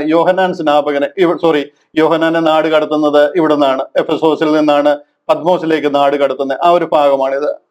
ഞാൻ നിങ്ങളെ ആ ഒരു വിഷയത്തിലേക്ക് കൊണ്ടുവരാൻ കാര്യം, അതൊരല്പം കൂടെ നിങ്ങൾക്കൊന്ന് മനസ്സിലാക്കി കഴിഞ്ഞാൽ, ആ സാഹചര്യം കൂടെ ഒന്ന് മനസ്സിലാക്കി കഴിഞ്ഞാൽ പെട്ടെന്ന് ഈ ഒരു ഡിസ്കഷൻ ഇവിടെ നടക്കുന്നത് എന്താണെന്ന് ഗ്രഹിക്കുവാനായിട്ടും മനസ്സിലാക്കുവാനായിട്ടും കഴിയും. ഇവിടെ പൗലോസ് പറയുന്നത് യോഹന്നാൻ മാനസാന്തര സ്നാനം അത്ര കഴിപ്പിച്ചത്, തന്റെ പിന്നാലെ വരുന്നവനായ യേശുവിൽ വിശ്വസിക്കണം എന്ന് അവരോട് പറഞ്ഞു. നിങ്ങൾക്ക് മനസ്സിലാകുന്നുണ്ടോ ഇവിടെ നടക്കുന്ന കാര്യങ്ങൾ എന്താന്നുള്ളത്? ഇവിടെ പൗലോസ് അപ്പോസ്തലൻ തന്റെ 3ാമത്തെ മിഷണറി യാത്രയുടെ ഭാഗമായിട്ട് എഫെസോസിൽ എത്തിച്ചേർന്നിരിക്കുക. വന്നു കഴിഞ്ഞപ്പോൾ 12 പേരുടെ ഒരു കൂട്ടായ്മ കാണാനായിട്ടിടയായി. ഈ കൂട്ടായ്മയിൽ പോൾ അവരോട് ചോദിക്കുകയാണ്. വന്നു കഴിഞ്ഞപ്പോൾ അവര് ഉത്സാഹമുള്ളവരായിട്ട് കണ്ടു. കാര്യം അവരെ പഠിപ്പിച്ചുകൊണ്ടിരുന്നത് ഈ അലക്സാണ്ട്രിയക്കാരൻ അപ്പല്ലോസ് എന്ന് പറയുന്ന ആത്മാവിലേരിവുള്ളവനായ ഒരു മനുഷ്യനാണ്. നല്ല ഉത്സാഹമുള്ള യഹൂദന്മാരാണ്. അവരെ കണ്ടു കഴിഞ്ഞപ്പോൾ അവരോട് ഇങ്ങനെ ചോദിക്കുവാനായിട്ട് ഇടയായി, നിങ്ങൾ വിശ്വസിച്ചിട്ട് പരിശുദ്ധാത്മാവിനെ പ്രാപിച്ചോ എന്ന് ചോദിച്ചു. അവർക്ക് ഈ ഒരു വിഷയത്തെക്കുറിച്ച് അറിയത്തേയില്ല, പരിശുദ്ധാത്മാവ് ഉണ്ടെന്ന് പോലും ഞങ്ങൾ കേട്ടിട്ടില്ല എന്ന് പറഞ്ഞു. അതുകൊണ്ട് പോൾ അവരോട് ചോദിച്ചു, നിങ്ങൾ ഏത് സ്നാനമായിരുന്നു സ്വീകരിച്ചത്? കാര്യം പരിശുദ്ധാത്മാവിനെ നിങ്ങൾ വിശ്വസിച്ച് കഴിയുമ്പോഴത്തേന് തന്നെ നിങ്ങൾക്ക് ആ ഒരു അഭിഷേകം, ആ ഒരു സീലിംഗ് നിങ്ങൾക്ക് ഉണ്ടാകണം. എന്നാൽ നിങ്ങൾ എന്താണ് ചെയ്തത്, ഏത് വിശ്വാസത്തിലാണ്, എവിടം വരെ നിങ്ങൾ എത്തിയിട്ടുണ്ട് എന്ന് മനസ്സിലാക്കുവാൻ വേണ്ടിയിട്ടാണ് അത് ചോദിച്ചത്. അപ്പോൾ പൗലോസ് അവരോട് പറയുന്നു, അവരോട് ആ 12 ശിഷ്യന്മാർ പറയുന്നു, ഞങ്ങള് പരിശുദ്ധാത്മാവ് ഉണ്ടെന്ന് പോലും കേട്ടിട്ടില്ല എന്ന് പറയുന്ന ഒരു ഭാഗം. അപ്പോൾ പോൾ അവരോട് പറയുകയാണ്, നിങ്ങൾ സ്വീകരിച്ചിരിക്കുന്ന സ്നാനം യോഹന്നാൻ മാനസാന്തര സ്നാനം അത്ര കഴിപ്പിച്ചത്, തന്റെ പിന്നാലെ വരുന്നവനായ യേശുവിൽ വിശ്വസിക്കണം എന്ന് ജനത്തോട് പറഞ്ഞു എന്ന് പറഞ്ഞു. യോഹന്നാൻ അവിടെ കഴിപ്പിച്ച സ്നാനം അത് എന്തായിരുന്നു എന്നൊന്ന് എക്സ്പ്ലെയിൻ ചെയ്യുക. ഇവിടെ നമ്മൾ മനസ്സിലാക്കിയിരിക്കുന്നതിന്റെ 5ാമത്തെ വാക്യം നോക്കിയാൽ, 5ാമത്തെ വാക്യം ഏറ്റവും വലിയ കോൺട്രവേഴ്സി ഉണ്ടാക്കിയിരിക്കുന്ന വാക്യമാണ്. ഒത്തിരി പേർക്ക് വാസ്തവത്തിൽ ആ വാക്യത്തിന്റെ അർത്ഥം അറിയത്തില്ല. ഇത് കേട്ടാറെ അവർ കർത്താവായ യേശുവിന്റെ നാമത്തിൽ സ്നാനമേറ്റു. ഇതിനെ നമുക്ക് 2 രീതിയിൽ മനസ്സിലാക്കാം. അതായത് നമുക്ക് വേണമെന്നുണ്ടെങ്കിൽ മനസ്സിലാക്കാം, ഇത് കേട്ടാറെ അവർ കർത്താവായ യേശുവിന്റെ നാമത്തിൽ സ്നാനമേറ്റു എന്ന് പറഞ്ഞു കഴിഞ്ഞാൽ, പൗലോസ് ഇത് പറഞ്ഞപ്പോൾ ആ 12 ശിഷ്യന്മാർ യേശു ക്രിസ്തുവിന്റെ നാമത്തിൽ സ്നാനമേറ്റു, അതായത് വെള്ളത്തിൽ സ്നാനമേറ്റു എന്ന് വേണമെങ്കിൽ നമുക്ക് മനസ്സിലാക്കാം. എന്നാൽ പോൾ അങ്ങനെ ചെയ്യാനുള്ള സാധ്യത തുലവും ചുരുക്കമാണ്. കാര്യം പോളിന് ഇവരെ സ്നാനപ്പെടുത്തേണ്ട ആവശ്യമില്ല. പോൾ ഇവിടെ ഇരുന്നുകൊണ്ടാണ് കൊരിന്ത്യർക്ക് ലേഖനം എഴുതുന്നത്. കൊരിന്ത്യ ലേഖനം എഴുതുമ്പോൾ ഈ 3ാമത്തെ മിഷണറി യാത്രയിൽ ഈ എഫെസോസിൽ ഇരുന്നുകൊണ്ടാണ് കൊരിന്ത്യർക്ക് ലേഖനം എഴുതുന്നത്. ആ കൊരിന്ത്യർക്ക് ലേഖനം എഴുതിയപ്പോൾ അവരോട് പറയുകയാണ്, എന്നെ സ്നാനം കഴിപ്പിക്കാൻ അല്ല അയച്ചത്, യേശു ക്രിസ്തുവിന്റെ സുവിശേഷം പ്രസംഗിക്കാനാണ്. കർത്താവിന്റെ ക്രൂശ് വ്യർത്ഥമായി പോകാതിരിക്കേണ്ടത്, ആ ക്രൂശിന്റെ സാക്ഷിയായി നിൽക്കാനാ, ആ ക്രൂശിൽ കൂടെ എന്ത് നടന്നുവെന്ന് വ്യക്തമാക്കാനാ, ക്രൂശിക്കപ്പെട്ടവനായ ക്രിസ്തുവിനെ മാത്രം അറിയുന്നവനായി നിങ്ങളുടെ മുന്നിൽ ഇരിക്കുവാൻ ഞാൻ ആഗ്രഹിക്കുന്നു. അങ്ങനെ അവർക്ക് ലേഖനം എഴുതിയിരിക്കുന്നത് ഇവിടെ ഇരുന്നുകൊണ്ട്. അങ്ങനെയുള്ള ഒരാള് ഈ 12 പേരെ കണ്ടപ്പോഴേ സ്നാനപ്പെടുത്തി എന്ന് പറയുന്നത് നമുക്ക് വിശ്വസിക്കാൻ പറ്റാത്ത ഒരു കാര്യമാണ്. കാര്യം പോൾ തന്നെ അവിടെ പറയുകയാണ്, എന്നെ സ്നാനം കഴിപ്പിക്കാൻ അല്ല അയച്ചതെന്ന്. ഇനി അതിന്റെ താഴെ എഴുതിയിരിക്കുക, ഞാൻ ക്രിസ്പോസിനെയും ഗായോസിനെയും അല്ലാതെ മറ്റാരെയും സ്നാനപ്പെടുത്തിയിട്ടില്ല, സ്തേഫാനോസിന്റെ കുടുംബക്കാരെയും സ്നാനപ്പെടുത്തിയിട്ടുണ്ട്. ഈ 3 പേരെയാണ് ഞാൻ സ്നാനപ്പെടുത്തിയിട്ടുള്ളത്. ഇത് എവിടെ ഇരുന്നാ എഴുതുന്നതെന്ന് അറിയാമോ? ഈ എഫെസോസിൽ ഇരുന്നാ എഴുതുന്നത്. എഫെസോസിൽ വന്നു കഴിഞ്ഞപ്പോഴേ 12 പേരെ സ്നാനപ്പെടുത്തി എഫേസ്യ സഭ എന്ന് പറഞ്ഞൊരു സഭ ആരംഭിച്ചിട്ട് ഈ ലേഖനം എഴുതുമ്പോൾ താൻ പറയാതിരിക്കുമോ, ഞാൻ ക്രിസ്പോസിനെയും ഗായോസിനെയും സ്തേഫാനോസിന്റെ കുടുംബക്കാരെയും പിന്നെ 12 പേരെ എഫെസോസിൽ സ്നാനപ്പെടുത്തിയിട്ടുണ്ടെന്ന്? ആ ഒരു കാര്യമേ അവിടെ മിണ്ടിയിട്ടില്ല. പോൾ പറയുന്നത് കണ്ടില്ലേ, ഞാൻ ഗായോസിനെയും ക്രിസ്പോസിനെയും അല്ലാതെ മറ്റാരെയും സ്നാനപ്പെടുത്തിയിട്ടില്ല. പോൾ ഇവിടെ ഇരുന്നുകൊണ്ട് ഈ സ്നാനം കഴിപ്പിച്ചിട്ടായിരുന്നു എന്നുണ്ടെങ്കിൽ തീർച്ചയായിട്ടും പോൾ അത് വ്യക്തമാക്കിയേനെ. അതിന്റെ ആവശ്യമില്ല എന്ന് വളരെ കൃത്യമായിട്ട് പറഞ്ഞിരിക്കുക. പോരാന്നുണ്ടെങ്കിൽ റോമാലേഖനം അവിടെ ഇരുന്ന് അതിന് തൊട്ടു മുമ്പ് എഴുതിയിട്ട് വന്നേക്കുക. അവിടെ എഴുതുമ്പോൾ പറയുന്നത്, ന്യായപ്രമാണത്തിന്റെ ഒരു പ്രവൃത്തിയാൽ ഒരു ജഡവും ദൈവത്തിന്റെ സന്നിധിയിൽ നീതീകരിക്കപ്പെടത്തില്ല. ഈ ന്യായപ്രമാണത്തിന്റെ ഒരു ശുശ്രൂഷയാണ് ഈ സ്നാനം എന്ന് പറയുന്നത്. അതിലെ ഒരു പ്രവൃത്തിയാലും ഒരു ജഡവും കർത്താവിന്റെ സന്നിധിയിൽ നീതീകരിക്കപ്പെടത്തില്ല. നാം ന്യായപ്രമാണത്തിനല്ല കൃപയ്ക്ക് അത്ര അധീനരായിരിക്കുന്നത്. അങ്ങനെ ഉറച്ച പഠനം പഠിപ്പിക്കുന്ന ഒരു അപ്പോസ്തലനായ പൗലോസ്, അദ്ദേഹം വന്നു കഴിഞ്ഞപ്പോഴത്തേന് ഇവരെ കണ്ടപ്പോൾ 12 പേരെ സ്നാനപ്പെടുത്തി എന്ന് പറയുന്നതിനോട് നമുക്ക് വിശ്വസിക്കാനേ കഴിയത്തില്ല. അതിന്റെ ആവശ്യമില്ല, പോൾ അത് പഠിപ്പിക്കുന്നില്ല. മറിച്ച് താൻ യേശു ക്രിസ്തുവിനെ കുറിച്ച് അവരോട് പ്രസംഗിച്ചു. യേശു ക്രിസ്തു ആരാണെന്ന് അവർക്ക് മനസ്സിലാക്കി കൊടുത്തു. കർത്താവ് വന്നതിന്റെ പർപ്പസ് എന്താണെന്ന്, കർത്താവിൽ കൂടെ നിറവേറിയിരിക്കുന്ന ആ ഒരു സ്വർഗീയ സത്യങ്ങൾ എന്താണെന്നും ആ യഹൂദിയ വിശ്വാസത്തിൽ നിന്ന് എങ്ങനെ അവർ വീണു പോയിരിക്കുന്നു, അല്ലെങ്കിൽ യഹൂദനെ എങ്ങനെ കൈവിട്ടിരിക്കുന്നു എന്നും പൗലോസ് അപ്പോസ്തലനെ ദൈവം വിളിച്ചിരിക്കുന്നതായി, പൗലോസിൽ കൂടി കർത്താവ് കൊടുത്തിരിക്കുന്ന ആ ഒരു മിസ്റ്ററി റെവലേഷൻ, മറഞ്ഞിരുന്ന മർമ്മമായിരുന്ന സ്വർഗീയ പദ്ധതികൾ തനിക്ക് വെളിപ്പെടുത്തുന്നതും താൻ വെളിപ്പാടിന്റെ ആധിക്യത്താൽ നിഗളിച്ചു പോകാതിരിക്കേണ്ടതെന്ന് പറയുന്ന നിലയിൽ ദൈവം പൗലോസിനെ ഉപയോഗിച്ചുകൊണ്ടിരിക്കുക. അങ്ങനത്തെ ഒരു സാഹചര്യത്തിൽ തന്നിൽ കൂടെ വെളിപ്പെടുന്ന സ്വർഗീയ മർമ്മങ്ങൾ എന്തിനു വേണ്ടി തന്നെ വിളിച്ചു? പ്രിസ്കില്ലേ അക്വിലാസിനും താൻ പറഞ്ഞു കൊടുത്തത്, അല്ല എന്നുണ്ടെങ്കിൽ കൊരിന്തിലെ സിനഗോഗുകളിൽ അല്ലെങ്കിൽ എഫെസോസിലെ സിനഗോഗിലൊക്കെ താൻ വെളിപ്പെടുത്തിക്കൊണ്ടിരിക്കുന്ന സ്വർഗീയ സത്യം എന്താണെന്ന് ഇവർക്ക് പറഞ്ഞു കൊടുത്തു. അത് മനസ്സിലായി കഴിഞ്ഞപ്പോൾ അവർക്ക് ഈ കാര്യങ്ങൾ മനസ്സിലാകുകയും അവരതിൽ വിശ്വസിക്കുകയും ചെയ്തു. അങ്ങനെ വിശ്വസിച്ചു കഴിഞ്ഞപ്പോൾ പോൾ അവരുടെ മേൽ കൈവയ്ക്കാനായിട്ടിടയായി. പൗലോസ് അവരുടെ മേൽ കൈവച്ചു. വെച്ചു കഴിഞ്ഞപ്പോൾ പരിശുദ്ധാത്മാവ് അവരുടെ മേൽ വന്നു. അവർ അന്യഭാഷകളിൽ സംസാരിക്കുകയും പ്രവചിക്കുകയും ചെയ്തു. ഞാൻ ഇതിലേക്ക് വരാം. ഞാൻ ആ വാക്യം പ്രൊജക്ട് ചെയ്യുന്നില്ലായിരുന്നു. അഞ്ചാമത്തെ വാക്യത്തിൽ ആറാമത്തെ വാക്യത്തിൽ ഇതാണ് ഞാൻ കാണിച്ചത്. പൗലോസ് അവരുടെ മേൽ കൈവച്ചപ്പോൾ പരിശുദ്ധാത്മാവ് അവരുടെ മേൽ വന്നു. അവർ അന്യഭാഷകൾ സംസാരിക്കുകയും പ്രവചിക്കുകയും ചെയ്തു. ഞാൻ ഈ വാക്യത്തിലേക്ക് വരാം. ഇതിനു മുമ്പായിട്ട് ഇവിടെ ഒരു അല്പം കൂടെ ഒന്ന് എക്സ്പ്ലെയിൻ ചെയ്യേണ്ടതായിട്ടുണ്ട്. പൗലോസ് അപ്പോസ്തലൻ പറയും, യോഹന്നാൻ മാനസാന്തര സ്നാനം അത്രേ കഴിപ്പിച്ചത്. നിങ്ങൾക്ക് ഇതിനോടകം ഈ കാര്യം മനസ്സിലായിട്ടുണ്ട് എന്ന് ഞാൻ വിശ്വസിക്കുന്നു. ആർക്കെങ്കിലും മനസ്സിലായിട്ടില്ലെന്നുണ്ടെങ്കിൽ, യോഹന്നാൻ സ്നാപകൻ യോർദാനിൽ കഴിപ്പിക്കുന്ന സ്നാനത്തിന്റെ പ്രത്യേകത എന്താണെന്നാ പോൾ ഇവരോട് പറയുന്നത്. കാര്യം അവര് സ്വീകരിച്ചിരിക്കുന്നത് ആ സ്നാനമാണ്. കാര്യം അവരെ പഠിപ്പിച്ച ഗുരുവായിരുന്ന അപ്പല്ലോസിനും അറിയാവുന്നത് ആ സ്നാനം വരെയാ. ആ സ്നാനം എന്ത് സ്നാനമായിരുന്നു, അതിന്റെ പ്രത്യേകത എന്തായിരുന്നു, അത് എന്തിനു ചെയ്യിപ്പിച്ചു എന്ന് പോൾ അവർക്കൊരു ക്ലാസ് എടുക്കുക. ഇവിടെ യോഹന്നാന്റെ സുവിശേഷം പഠിച്ചു കഴിഞ്ഞാൽ നമുക്കത് ഏറെക്കുറെ മനസ്സിലാക്കുവാനായിട്ട് കഴിയും. യോഹന്നാന്റെ സുവിശേഷം 1-ാം അധ്യായം 23-ാം വാക്യം അവിടെ പറയാ, അതിന് അവൻ യെശയ്യാ പ്രവാചകൻ പറഞ്ഞതുപോലെ കർത്താവിന്റെ വഴി നേരെയാക്കുവീൻ എന്ന് മരുഭൂമിയിൽ വിളിച്ചു പറയുന്നവന്റെ ശബ്ദം ഞാനാകുന്നു എന്ന് പറഞ്ഞു. യോഹന്നാൻ സ്നാപകനെ ദൈവം ലോകത്തിലേക്ക് അയച്ചിരിക്കുക. എന്തിന്? ഏകദേശം 400 വർഷങ്ങൾക്ക് ശേഷം മശിഹ ലോകത്തിലേക്ക് വരിക. മലാഖി പ്രവാചകൻ പ്രവചിച്ച് നിർത്തിയിരിക്കുക, എനിക്ക് മുൻപേ വഴി നിരത്തേണ്ടതിന് ഞാൻ എൻ്റെ ദൂതനെ അയക്കുമെന്നൊക്കെ പറഞ്ഞു നിർത്തിയിട്ട് ഒരു 400 വർഷത്തേക്ക് ഞാൻ നിങ്ങളോട് സംസാരിക്കത്തില്ല. നിങ്ങൾക്ക് വെള്ളത്തിനായുള്ള ദാഹമല്ല, അപ്പത്തിനായുള്ള വിശപ്പുമല്ല, നിങ്ങൾ വചനത്തിനായിട്ട് തന്നെ, എൻ്റെ ശബ്ദം കേൾക്കാൻ നിങ്ങൾ ദാഹിക്കും. അടുത്തൊരു 400 വർഷം ദൈവം അവരോട് ഇടപെടുന്നില്ല, സംസാരിക്കുന്നില്ല. അതിനുശേഷം വാഗ്ദത്തം ചെയ്തതുപോലെ യെശയ്യാ പ്രവാചകൻ 40-ാം അധ്യായത്തിൽ പറഞ്ഞിരിക്കുന്നത് പോലെ മരുഭൂമിയിൽ വിളിച്ചു പറയുന്നവന്റെ വാക്കാവിത്. അങ്ങനെ യോഹന്നാനെ അയച്ചിരിക്കുക. ഇവിടെ പറയുന്നത് യോഹന്നാനെ അയച്ചത് പിതാവായ ദൈവമാണ്. ദൈവം അയച്ചിട്ട് ഒരു മനുഷ്യൻ ലോകത്തിൽ വന്നിരിക്കുക. എന്തിനാ താൻ വന്നതെന്ന് ചോദിച്ചു കഴിഞ്ഞാൽ, യേശു ക്രിസ്തുവിനെ സ്നാനം കഴിപ്പിക്കുക എന്നുള്ളതാണ് തന്റെ പ്രധാന ദൗത്യം. അപ്പോൾ തന്നെ തനിക്ക് വഴി നിരപ്പാക്കുക. അതിന് അവൻ യെശയ്യാ പ്രവാചകൻ പറഞ്ഞതുപോലെ കർത്താവിന്റെ വഴി, മശിഹായുടെ വഴി, 1000 ആണ്ടിന് മേലെയായിട്ട് അവർ കാത്തിരിക്കുന്ന ആ മശിഹായുടെ വഴി നേരെയാക്കുവിനെന്ന് മരുഭൂമിയിൽ വിളിച്ചു പറയുന്നവന്റെ ശബ്ദം ഞാനാകുന്നു. അങ്ങനെ യോഹന്നാനെ കർത്താവ് അയച്ചിരിക്കുക. ആ യോഹന്നാൻ തുടർന്ന് പറയുന്ന കാര്യങ്ങളാണ് ഇവിടെ എഴുതിയിരിക്കുന്നത്. പിറ്റേന്നാൾ യേശു തന്റെ അടുക്കൽ വരുന്നത് അവൻ കണ്ടിട്ട്, ഇതാ ലോകത്തിന്റെ പാപം ചുമക്കുന്ന ദൈവത്തിന്റെ കുഞ്ഞാട്, എന്റെ പിന്നാലെ ഒരു പുരുഷൻ വരുന്നു, അവൻ എനിക്ക് മുമ്പേ ഉണ്ടായിരുന്നത് കൊണ്ട് എനിക്ക് മുമ്പനായി തീർന്നു എന്ന് ഞാൻ പറഞ്ഞവൻ ഇവൻ തന്നെ.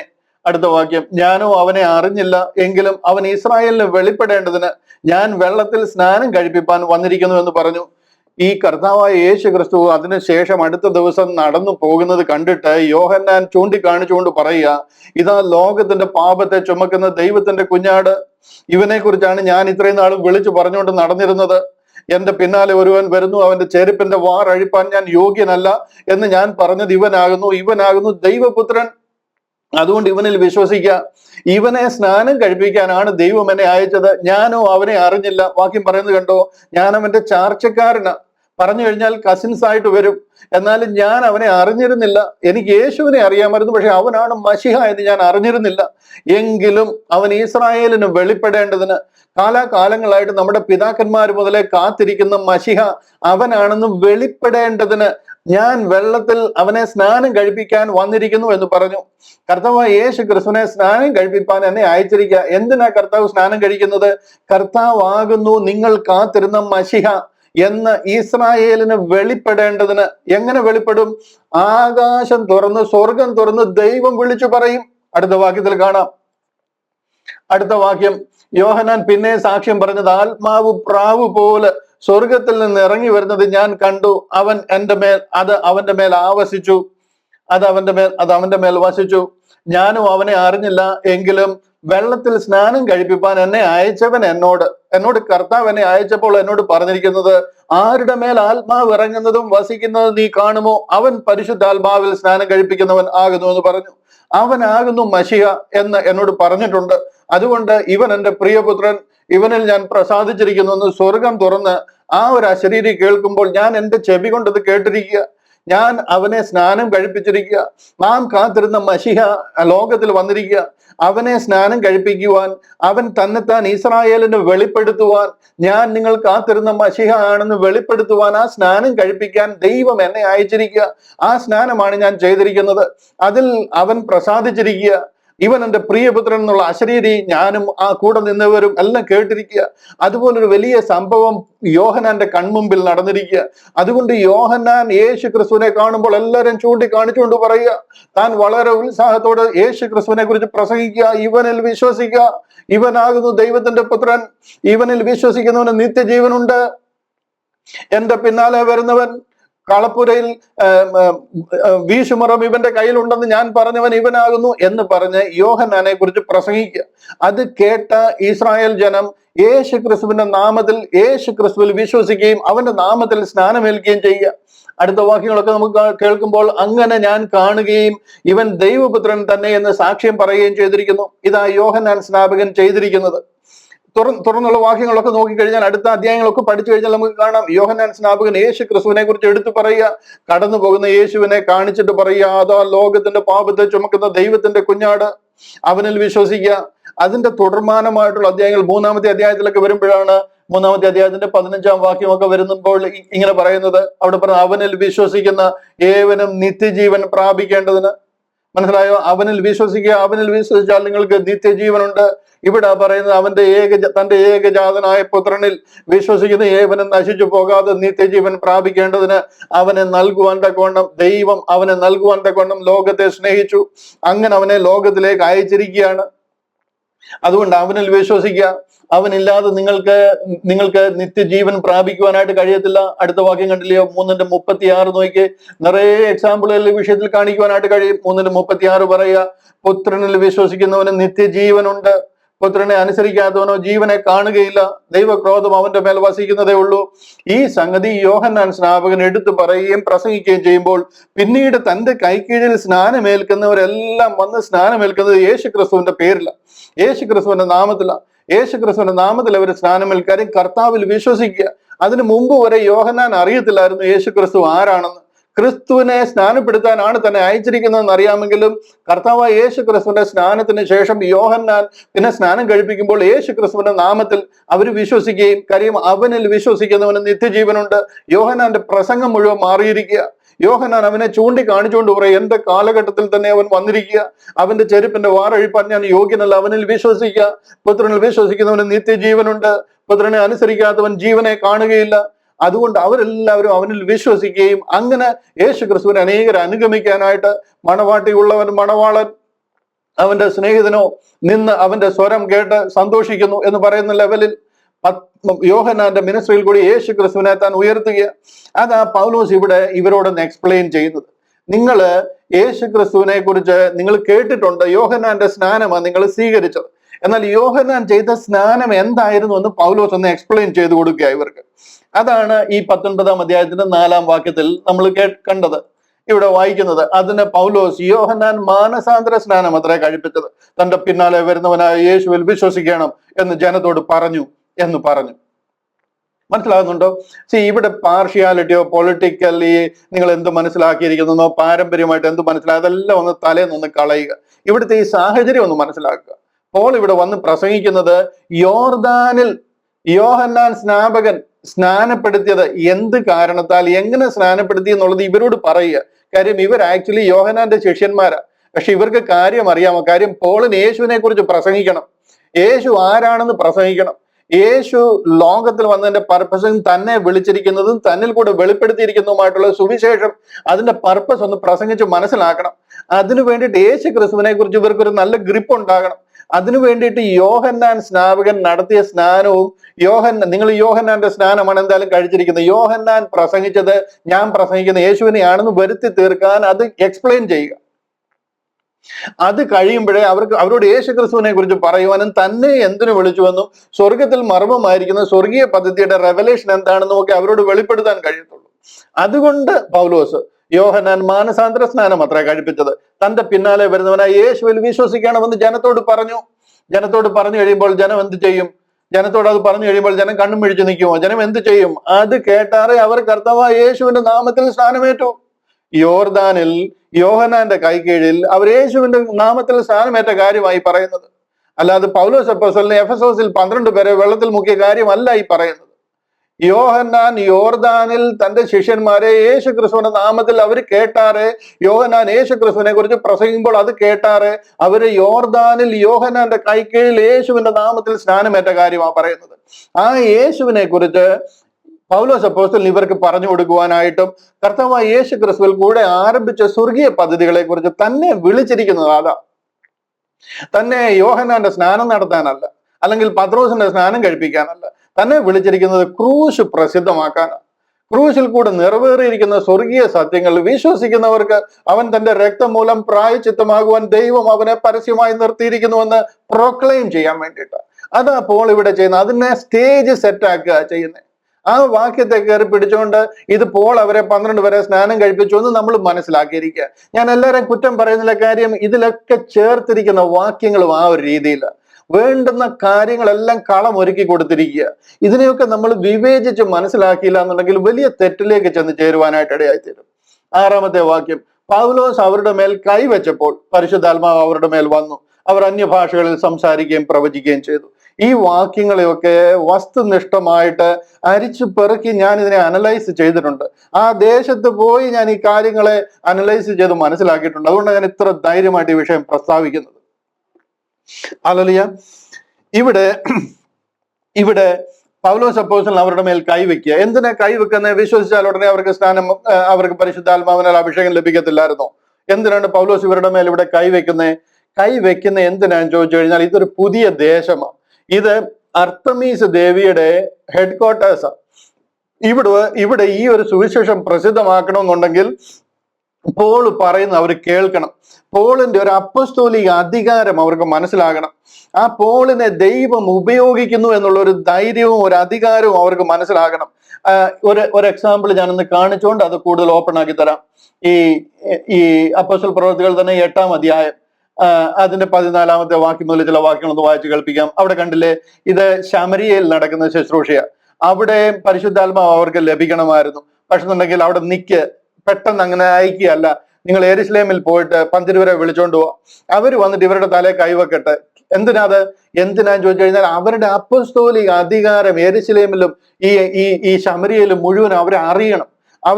അവരാൽ നടക്കപ്പെടുന്ന അത്ഭുതങ്ങൾ ഇവരൊന്ന് അറിയണം. ആ ഒരു അധികാരത്തെ ഇവരെ അനുസരിക്കണം, മാനിക്കണം. അതിനു വേണ്ടിയിട്ട് അനന്തരം യെരുശലേമിലുള്ള അപ്പോസ്തലന്മാർ ശമരിയർ ദൈവവചനം കൈക്കൊണ്ടുവന്ന് കേട്ടിട്ട് പത്രോസിനെയും യോഹന്നാനെയും അവരുടെ അടുക്കൽ അയച്ചു. അവര് ഇവിടെ വരികയാണ്. ഇവിടെ ഫിലിപ്പോസ് ഉണ്ട്, സ്തേഫാൻ, പലരുണ്ട്. കർത്താവ് എടുത്തിരിക്കുന്ന പലരുമുണ്ട്. പക്ഷെ അപ്പോസ്തലന്മാര് 12 പേരില്ല. ആ 12 പേരിൽ യോഹന്നാനെയും പത്രോസിനെയും വിളിച്ചോണ്ട് വരാൻ പറഞ്ഞു.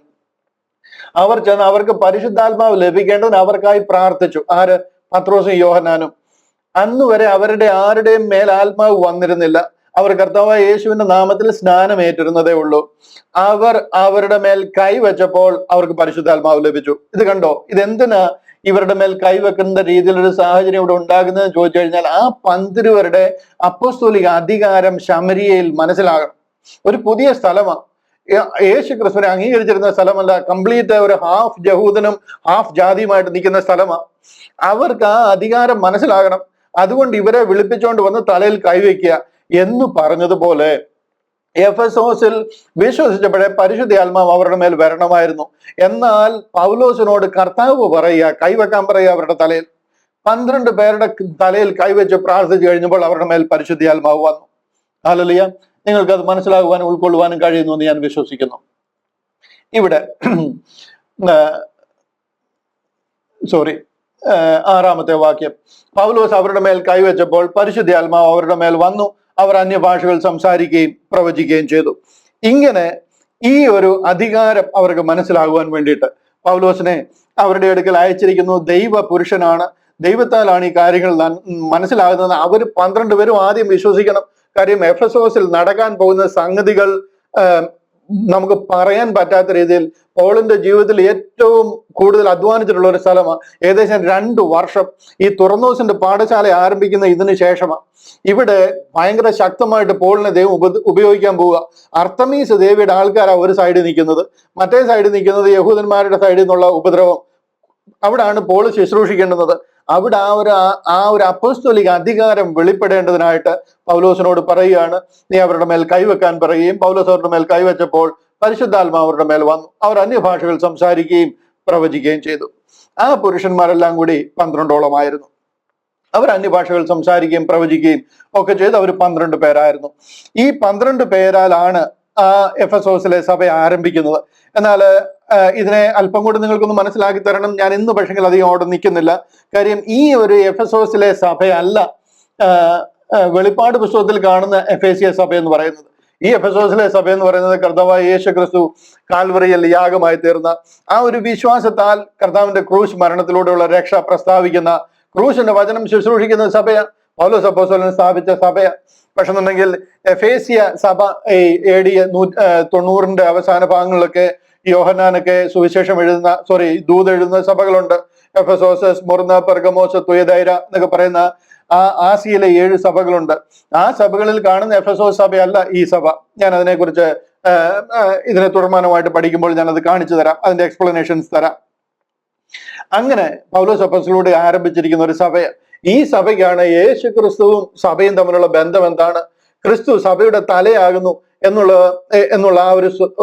ഒരു ലേഖനം, ആ എഫേസ്യ ലേഖനം മുഴുവനും എഴുതി അറിയിച്ചിരിക്കുന്നത് കർത്താവായ യേശു ക്രിസ്തുവിന്റെ ക്രൂശിലൂടെ ആരംഭിച്ചിരിക്കുന്ന സ്വർഗീയ മർമ്മം എഴുതി അറിയിച്ചിരിക്കുന്ന സഭയാണ്. ഇവിടാണ് ഇവരോട് പറഞ്ഞിരിക്കുന്ന, അക്കാലത്ത് നിങ്ങൾ ക്രിസ്തുവിനെ കൂടാതെയുള്ളവരും ഇസ്രായേൽ പൗരതയോട് സംബന്ധമില്ലാത്തവരും വാഗ്ദത്തത്തിന്റെ നിയമങ്ങൾക്ക് അന്യരും പ്രത്യാശയില്ലാത്തവരും ലോകത്തിൽ ദൈവമില്ലാത്തവരുമായിരുന്നു. നിങ്ങളെ യേശു ക്രിസ്തുവിന്റെ രക്തത്താൽ വീണ്ടെടുക്കപ്പെട്ടിരിക്കുക. മുൻപേ ദൂരസ്ഥരായിരുന്ന നിങ്ങൾ ഇപ്പോൾ ക്രിസ്തു യേശുവിൽ ക്രിസ്തുവിന്റെ രക്തത്താൽ സമീപസ്ഥരായി തീർന്നു എന്ന് പ്രസംഗിച്ച് ആരംഭിച്ചിരിക്കുന്ന സഭയായി ഈ എഫെസോസിലെ സഭ. ഇവിടെയാണ് തുറന്നൂസിന്റെ പാഠശാല ആരംഭിക്കുന്നത്. ഹല്ലേലൂയ. അതിന്റെ 8ാമത്തെ വാക്യം, ഞാനൊരല്പം ഫാസ്റ്റായിട്ട് ഇവിടെ പോവുകയാണ്. 8ാമത്തെ വാക്യം, പിന്നെ അവൻ പള്ളിയിൽ ചെന്നു. ഈ പള്ളിയിൽ എന്നൊക്കെ പറഞ്ഞ സിനഗോഗാണ് കേട്ടോ. എല്ലാം പള്ളി പറഞ്ഞിട്ട് മനുഷ്യനെല്ലാം ഇത് ഒരു ക്രിസ്തീയ വിശ്വാസം മാത്രം മാതിരി ആക്കി എടുത്തിരിക്കുക.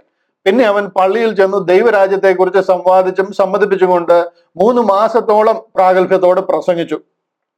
എഫെസോസിൽ ഒരു 3 മാസത്തോളം തുടക്കത്തെ ഒരു സ്റ്റാർട്ടിങ് അങ്ങനെ. അത് കഴിഞ്ഞിട്ട് എന്നാൽ ചിലർ കഠിനപ്പെട്ടു. ഞാൻ നിങ്ങളെ കാണിക്കുന്നില്ലായിരുന്നു ആ വാക്യം.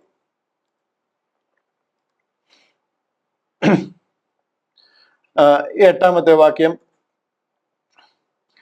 പിന്നെ അവൻ പള്ളിയിൽ ചെന്ന് ദൈവരാജ്യത്തെ കുറിച്ച് സമ്മതിപ്പിച്ചും കൊണ്ട് 3 മാസത്തോളം പ്രാഗൽഭ്യത്തോടെ പ്രസംഗിച്ചു. എന്നാൽ ചിലർ കഠിനപ്പെട്ടു, അനുസരിക്കാതെ പുരുഷാരത്തിന് മുമ്പാകെ ഈ മാർഗത്തെ ദൂഷിച്ചപ്പോൾ. ഇന്ന് ദൂഷിക്കുന്നത് പോലെ തന്നെ ഈ കാര്യങ്ങളെ മനസ്സിലാകാത്തവര് കൂടുതലും യഹൂദന്മാരാ ദൂഷിക്കുന്നത്. ക്രിസ്ത്യാനികളെ ഈ മാർഗത്തെ, നമ്മൾ പറയുന്ന ഈ മാർഗത്തെ അംഗീകരിക്കാതിരിക്കുന്ന പോലെ തന്നെ യഹൂദനും അംഗീകരിക്കുന്നില്ല. കാര്യം യഹൂദന് അറിയത്തില്ല പൗലോസിൽ കൂടെ തുറന്നിരിക്കുന്ന ആ ഒരു സ്വർഗീയ പദ്ധതി എന്താണെന്നുള്ളത്. പുരുഷാരത്തിന് മുമ്പാകെ ഈ മാർഗത്തെ ദൂഷിച്ചപ്പോൾ അവൻ അവരെ വിട്ടു, ശിഷ്യന്മാരെ വേർതിരിച്ചു. ചില കൂട്ടരെ മാത്രം വേർതിരിച്ചുകൊണ്ട് തുറന്നോസിന്റെ പാഠശാലയിൽ ദിനം പ്രതി സംവാദിച്ചു പോന്നു. ഇവിടാണ് തുറന്നോസിന്റെ പാഠശാല നമ്മൾ കാണുന്നത്. പോൾ ഏകദേശം 2 വർഷത്തോളം ആ ശുശ്രൂഷ അവിടെ ചെയ്യുവാനായിട്ടിടയായി. അത് 2 സംവത്സരത്തോളം നടക്കിയാൽ ആസിയയിൽ പാർക്കുന്ന യഹൂദന്മാരും യവനന്മാരും എല്ലാം കർത്താവിന്റെ വചനം കേൾപ്പാനിടയായി. ഇവിടെ യവനന്മാരെന്നേ പറഞ്ഞിട്ടുള്ളൂ. യഹൂദിയ സംസ്കാരം ആയതുകൊണ്ട്, ഹെലനിസ്റ്റിക് കൾച്ചർ ആയതുകൊണ്ടാണ് യവനന്മാരെന്ന് പറഞ്ഞിരിക്കുന്നത്. അവിടെയുള്ള എല്ലാ ജാതികളുമാണ് യവനന്മാരെ കൊണ്ട് ഉദ്ദേശിക്കുന്നത്. അവരെല്ലാവരും ആസിയയിൽ പാർക്കുന്നവരെല്ലാം യഹൂദന്മാരും യവനന്മാരും കർത്താവിന്റെ വചനം കേൾപ്പാനിടയായി. അനേക സഭകൾ സ്ഥാപിക്കാനിടയായി. കൊലോസ്യ സഭ സ്ഥാപിക്കുന്നത് ഫിലമോന്റെ സഭയാണ് കൊലോസ്യ സഭ. ആ ഫിലമോൻ ഇവിടുത്തെ ഒരു ശിഷ്യനായിരുന്നു. ഈ തുറന്നോസിന്റെ പാഠശാലയിൽ പഠിച്ച ഒരു ശിഷ്യനാണ് കൊലോസ്യ എന്ന് പറയുന്ന സ്ഥലത്തെ സഭ ആരംഭിക്കുന്നത്, കൊലോസിയയിലെ സഭ. അങ്ങനെ അനേക സഭകൾ അവിടെ ആരംഭിക്കുവാൻ ഇടയായ ഒരു ദൈവിക ശുശ്രൂഷയായിരുന്നു ഈ തുറന്നോസിന്റെ പാഠശാല. അതുകൊണ്ട് തന്നെയാണ് നമ്മളും ഈ തുറന്നോസിന്റെ പാഠശാല എന്ന് തന്നെ നമ്മുടെ ഈ പഠനത്തിന് പേരിട്ടിരിക്കുന്നത്. പൗലോസ് അപ്പോസ്തലൻ എന്ത് ചെയ്തോ അതേ കാര്യം തന്നെയാണ് കർത്താവ് എന്നെ ഏൽപ്പിച്ചിരിക്കുന്ന ആ കൃപയ്ക്കൊത്തവണ്ണം ഞാനും ചെയ്യുവാനായിട്ട് കൃപയിൽ ആശ്രയിക്കുന്നത്. ഹല്ലേലൂയ. ഈ സത്യം ഉൾക്കൊള്ളുവാൻ നിങ്ങൾക്ക് മനസ്സിലാകുന്നു എന്ന് ഞാൻ കരുതുന്നു. ഇവിടെ നടക്കുന്ന സ്നാനം പൗലോസ് അപ്പോസ്തലൻ 12 പേരെ ഒരു തൊട്ടിയിൽ ഇറക്കി സ്നാനപ്പെടുത്തി അത് കഴിഞ്ഞ് അവരുടെ മേൽ കൈവച്ചു എന്നല്ല. അവർ ഓൾറെഡി സ്വീകരിച്ചിരിക്കുന്ന സ്നാനം എന്താണ്, അതിന്റെ പ്രത്യേകത എന്താണ്, അതിൽ ആരെ മഹത്വപ്പെടുത്താനായിരുന്നു ആ സ്നാനം, ആ ആൾ ആരാണ്, ആ കർത്താവായ യേശു ക്രിസ്തു എന്ന മശിഹ, നമ്മൾ കാത്തിരുന്ന മശിഹായിൽ കൂടി നിറവേറിയിരിക്കുന്ന കാൽവറി മരണവും അതിൽ കൂടെ തുറന്നിരിക്കുന്ന സ്വർഗീയ പദ്ധതിയും അതിലൂടെ റിവീൽ ആയിരിക്കുന്ന മറഞ്ഞിരുന്ന മർമ്മവും ഒക്കെ പൗലോസ് അപ്പോസ്തലൻ അവർക്ക് വെളിപ്പെടുത്തി കൊടുക്കുമ്പോൾ അവർ ദൈവത്തിൽ വിശ്വസിക്കുകയും പൗലോസ് അവരുടെ മേൽ കൈവയ്ക്കുകയും ചെയ്തു കഴിഞ്ഞപ്പോൾ ആ വിശ്വാസത്താൽ അവർ പരിശുദ്ധാത്മാവ് പ്രാപിക്കുകയും അഭിഷേകം ചെയ്യപ്പെടുകയും ചെയ്യുകയാണ്. ഹല്ലേലൂയ. ആ ഒരു കാര്യമാണ് നമ്മൾ 1 മുതൽ 9 വരെയുള്ള 10 വരെയുള്ള വാക്യങ്ങളിൽ ചിന്തിച്ചത്. കൂടുതലായിട്ട് ഇതിനെക്കുറിച്ച് അറിയണമെന്നോ എന്തെങ്കിലും വിഷയം ഇതിനെക്കുറിച്ച് കൂടുതൽ അറിയണമെന്നുണ്ടെങ്കിൽ നിങ്ങൾക്ക് 93-ാമത്തെ, അതായത് നമ്മുടെ 90, 91, 92, 93, 94 ഈ എപ്പിസോഡുകളെല്ലാം സ്നാനത്തെ കുറിച്ചുള്ള എപ്പിസോഡുകളാണ്. അതിൽ 93-ാമത്തെ എപ്പിസോഡിൽ അപ്പോസ്തല പ്രവൃത്തികളിൽ നടന്ന സ്നാനം ജലസ്നാനമാണോ, അത് ഏത് സ്നാനമാണ് എന്ന് വിവരിക്കുന്ന ഒരു എപ്പിസോഡ് ചെയ്തിട്ടുണ്ട്. കൂടുതലായിട്ട് അറിയണമെന്നുണ്ടെങ്കിൽ അത് കാണാം. പിന്നെയും സംശയം ഉണ്ടെന്നുണ്ടെങ്കിൽ ചോദിക്കാം, തീർച്ചയായിട്ടും നമുക്കത് എക്സ്പ്ലെയിൻ ചെയ്യാനായിട്ട് കഴിയും. ഞാൻ ഇന്ന് അപ്പോസ്തല പ്രവൃത്തികൾ അവിടെ നിർത്തുകയാണ്. എന്റെ മുന്നിൽ ഏകദേശം ഒരു 25 മിനിറ്റോടുണ്ട്. പെട്ടെന്ന് ഞാൻ ആ ചോദ്യത്തിന്, അതായത് ഈ രാജ്യത്തിന്റെ സുവിശേഷം, കൃപയുടെ സുവിശേഷം എന്ന് കണ്ട ആ ഒരു ഓപ്പൺ ഡിസ്കഷനെ കുറിച്ച് ഞാൻ പറഞ്ഞല്ലോ. Doctor Saju B Thomas chair ചെയ്ത മോഡറേറ്റർ ആയിട്ടിരുന്ന് നടത്തിയ ഒരു ഓപ്പൺ ഡിസ്കഷൻ, അതിലൊരു പാസ്റ്റർ വളരെ കാര്യമായിട്ട് എക്സ്പ്ലനേഷൻ കൊടുക്കുന്നത് ഞാൻ കേട്ടു. അതുകൊണ്ട് അവിടെ ഒരു അല്പം കൂടെ ഒരു ക്ലാരിറ്റി ആ വിഷയത്തിൽ തരാൻ വേണ്ടിയിട്ടാണ് ഞാൻ ഇനിയും ഉള്ള സമയം വേർതിരിക്കുന്നത്. അതായത് രാജ്യത്തിന്റെ സുവിശേഷം, അദ്ദേഹം അങ്ങനെ പറയുന്നത് ഇന്ന് ഒരു സുവിശേഷമേ ഉള്ളൂ, അത് ആ രാജ്യത്തിന്റെ സുവിശേഷമാണ്, അല്ലാതെ വേറെ ഒന്നുമില്ല എന്നുള്ളൊരു കാര്യമാണ് അദ്ദേഹം പറഞ്ഞു ഉറപ്പിക്കുന്നത്. എന്നാൽ ഇത് രണ്ടും രണ്ട് കാര്യമാണ്. ഒന്ന് രാജ്യത്തിന്റെ സുവിശേഷം, ഒന്ന് കൃപയുടെ സുവിശേഷം. കൃപയുടെ സുവിശേഷം എന്ന് പറയുമ്പോൾ ആൾക്കാർക്ക് എന്തോ ഒരു മനംമടിപ്പ് മാതിരി തോന്നുന്നുണ്ട്. കാര്യം ഈ കൃപ എന്നുള്ള ഉള്ള ആ ഒരു ഉപദേശം പ്രത്യേകിച്ച് മലയാളികളുടെ ഇടയിൽ ഭയങ്കരമായിട്ട് എന്താ പറയുന്നത്, പേര് കെടുത്തിയിട്ടേക്കാണെന്ന് വേണമെങ്കിൽ പറയാം. ഒത്തിരി പേര് കൃപയുമായിട്ട് വന്ന് വേണ്ടാത്ത ഒത്തിരി കാര്യങ്ങൾ ചെയ്തിട്ടുണ്ട്. അങ്ങനെ കൃപയെന്ന് പറഞ്ഞു കഴിഞ്ഞാൽ ജനം വിട്ടേച്ച് പോകുന്ന രീതിയിൽ ഒരു ഇമേജ് ഉണ്ടാക്കി എടുത്തിട്ടുണ്ട്. അതുകൊണ്ട് കൃപയുടെ സുവിശേഷം എന്ന് പറഞ്ഞാൽ ഒരു മനുഷ്യനെ പൂർണ്ണമായിട്ട് അതിനെ ഉൾക്കൊള്ളാനായിട്ട് കഴിയുന്നില്ല. ഞങ്ങളുടെ ഇടയിൽ പറയുന്നത് അതിന് ക്രൂശിന്റെ വചനം എന്ന് പറയുന്നതാണ് നല്ലത്. കൃപയുടെ സുവിശേഷം ആണെങ്കിലും സംഭവം അതിനുണ്ടായിരിക്കുന്ന ആ ഒരു എന്താ പറയുന്ന ഒരു അപകീർത്തി, അല്ലെങ്കിൽ എന്തോ ഒരു തെറ്റായ രീതി എന്ന് ജനത്തിനൊരു തോന്നലുണ്ടാകാതിരിക്കാൻ വേണ്ടി ക്രൂശിന്റെ വചനം എന്ന് പറയണമെന്ന് ഞാൻ ഞങ്ങളുടെ ഇടയിൽ ഉപദേശിക്കാറുണ്ട്. പക്ഷെ ഇത് രണ്ടും രണ്ട് കാര്യമാണെന്ന് നിങ്ങൾ മനസ്സിലാക്കണം. അടിസ്ഥാനപരമായിട്ട് ഇതിനെ മനസ്സിലാക്കണം. യഹൂദിയ പ്രത്യാശയും ക്രിസ്തീയ പ്രത്യാശയമാണ്. ഞാൻ ഈ ക്രിസ്തീയ പ്രത്യാശ എന്ന് പറയുമ്പോൾ ഇന്ന് കാണുന്ന ആ ഒരു ഡിനോമിനേഷണൽ ക്രിസ്ത്യന്റെ കാര്യമല്ല പറയുന്നത്. കർത്താവിന്റെ ശരീരമാകുന്ന സഭ, അതാണ് യഥാർത്ഥ ക്രിസ്തീയ സഭ, ദ ബോഡി ഓഫ് ക്രൈസ്റ്റ്. ആ ചർച്ചിന്റെ പ്രത്യാശയാണ് കൃപയുടെ സുവിശേഷം അല്ലെങ്കിൽ ക്രൂശിന്റെ വചനം എന്ന് പറയുന്നത്.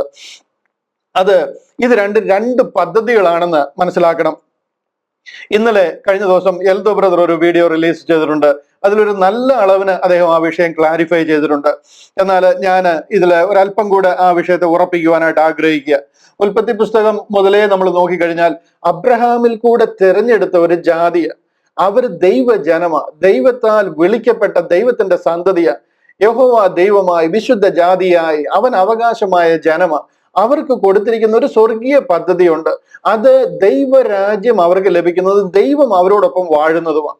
ആ പദ്ധതിയാണ് രാജ്യത്തിന്റെ സുവിശേഷം എന്ന് പറയുന്നത്. അത് ഇന്നും ഇന്നലെയും തുടങ്ങിയതല്ല. കർത്താവായ യേശു ക്രിസ്തു വന്ന് പ്രസംഗിച്ചതിന് ശേഷം 12 പ്രസംഗിച്ചു തുടങ്ങിയതല്ല. അബ്രഹാമിന്റെ കാലം മുതൽ, അർത്ഥാൽ ഉൽപ്പത്തി പുസ്തകം 12-ാമത്തെ അധ്യായം മുതൽ ആരംഭിച്ച സ്വർഗീയ പദ്ധതിയാണ്. അതല്ല ക്രൂശിന്റെ വചനം. ക്രൂശിന്റെ തലേ ദിവസം പോലും അത് പ്രസംഗിച്ചു എന്ന് നിങ്ങൾ അഭിപ്രായപ്പെടുന്ന പത്രോസിനോ 12 ക്രൂശ് എന്താണെന്ന് അറിയത്തില്ല. ക്രൂശിൽ കൂടെ നടന്നത് എന്താണെന്ന് അറിയത്തില്ല. അപ്പോസ്തല പ്രവൃത്തികൾ 1, 2, 3, 4, 5, 6 അധ്യായങ്ങളിൽ ഒന്നും അവരിത് പ്രസംഗിച്ചിട്ടില്ല.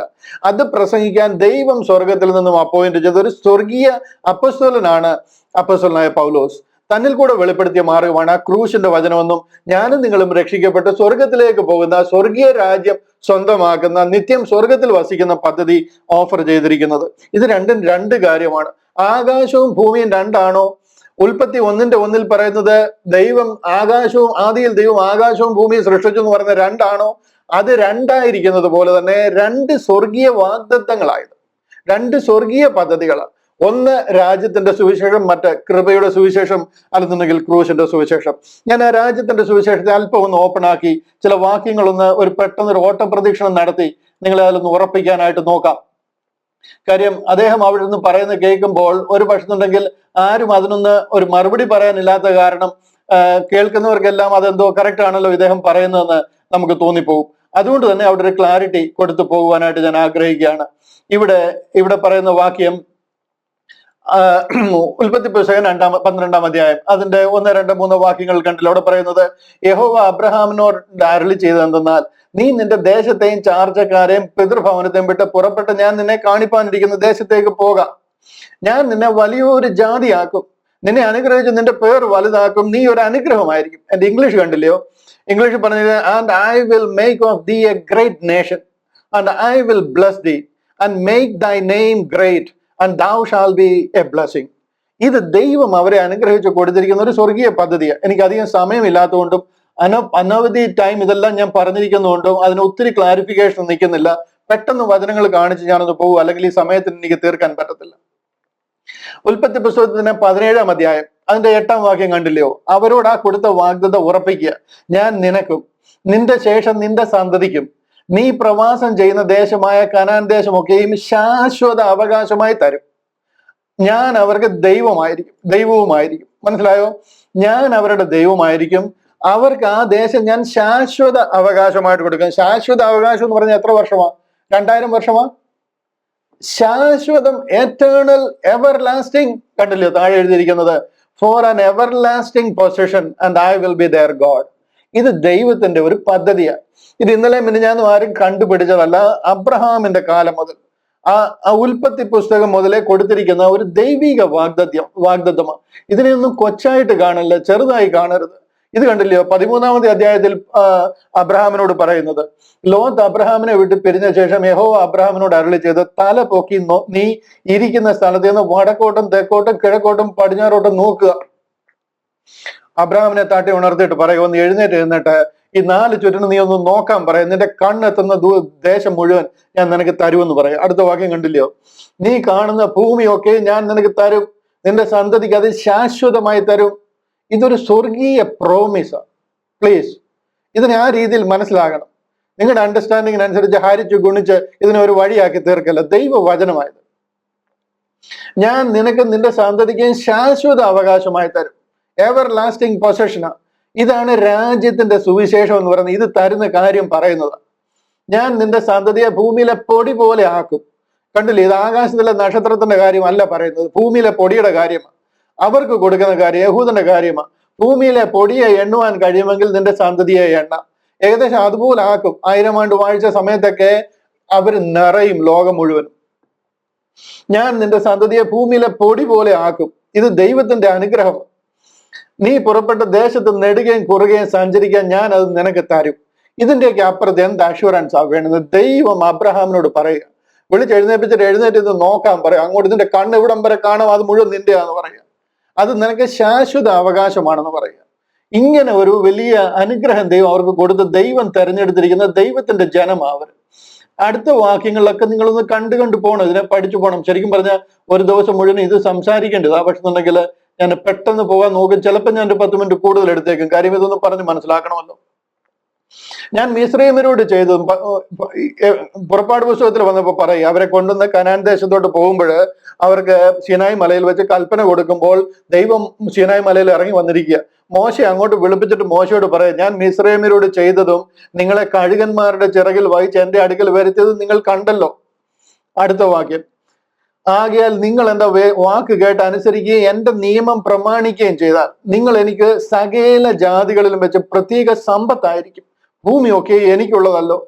നിങ്ങൾ എനിക്കൊരു പുരോഹിത രാജത്വവും വിശുദ്ധ ജനവുമാകും. നീ ഇസ്രായേൽ മക്കളോട് പറയണമെന്ന വചനങ്ങളാകുന്നത്. മോശയോട് പറഞ്ഞിട്ട് പറയാ, ഇസ്രായേൽ ജനത്തോട് ഇത് പറയണം, അവരെനിക്കൊരു രാജകീയ പുരോഹിത വർഗം, ഒരു പെക്യുലിയർ ട്രഷറാ, അവരെന്റെ വാക്ക് കേട്ട് അനുസരിക്കണം. അവർക്ക് ഞാനൊരു പ്രോമിസ് കൊടുത്തിരിക്കുക, അവിടോട്ട് ഞാൻ അവരെ കൊണ്ടുപോവുക. അവരുടെ അപ്പനപ്പൂപ്പന്മാരോട് പറഞ്ഞതാണ് ഞാൻ ഈ നിങ്ങളോട് ഉറപ്പിക്കുന്നതെന്ന് പറയുക. ഇനി സങ്കീർത്തനത്തിൽ ഒരു വാക്യം ഒന്ന് കാണിച്ചോട്ടെ. ഇത് 100 കണക്കിന് റെഫറൻസ്, ഒന്നും രണ്ടും അല്ല, 100 കണക്കിന് പുസ്തകം മുഴുവൻ റെഫറൻസ്.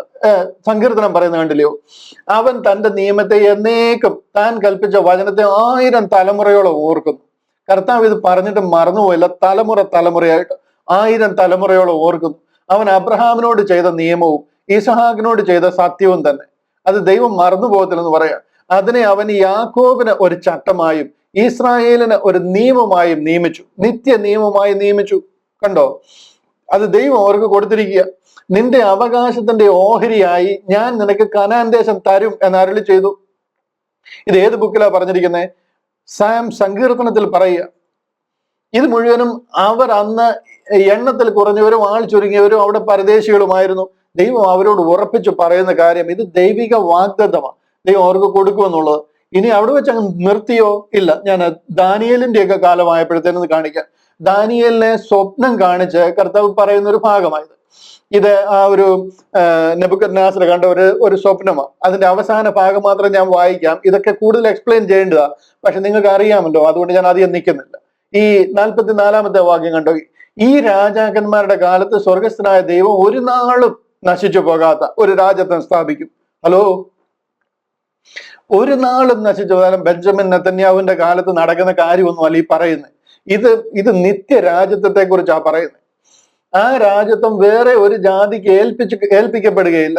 അത് ഈ രാജ്യങ്ങളെ ഒക്കെയും തകർത്ത് നശിപ്പിക്കുകയും എന്നേക്കും നിലനിൽക്കുകയും ചെയ്യും.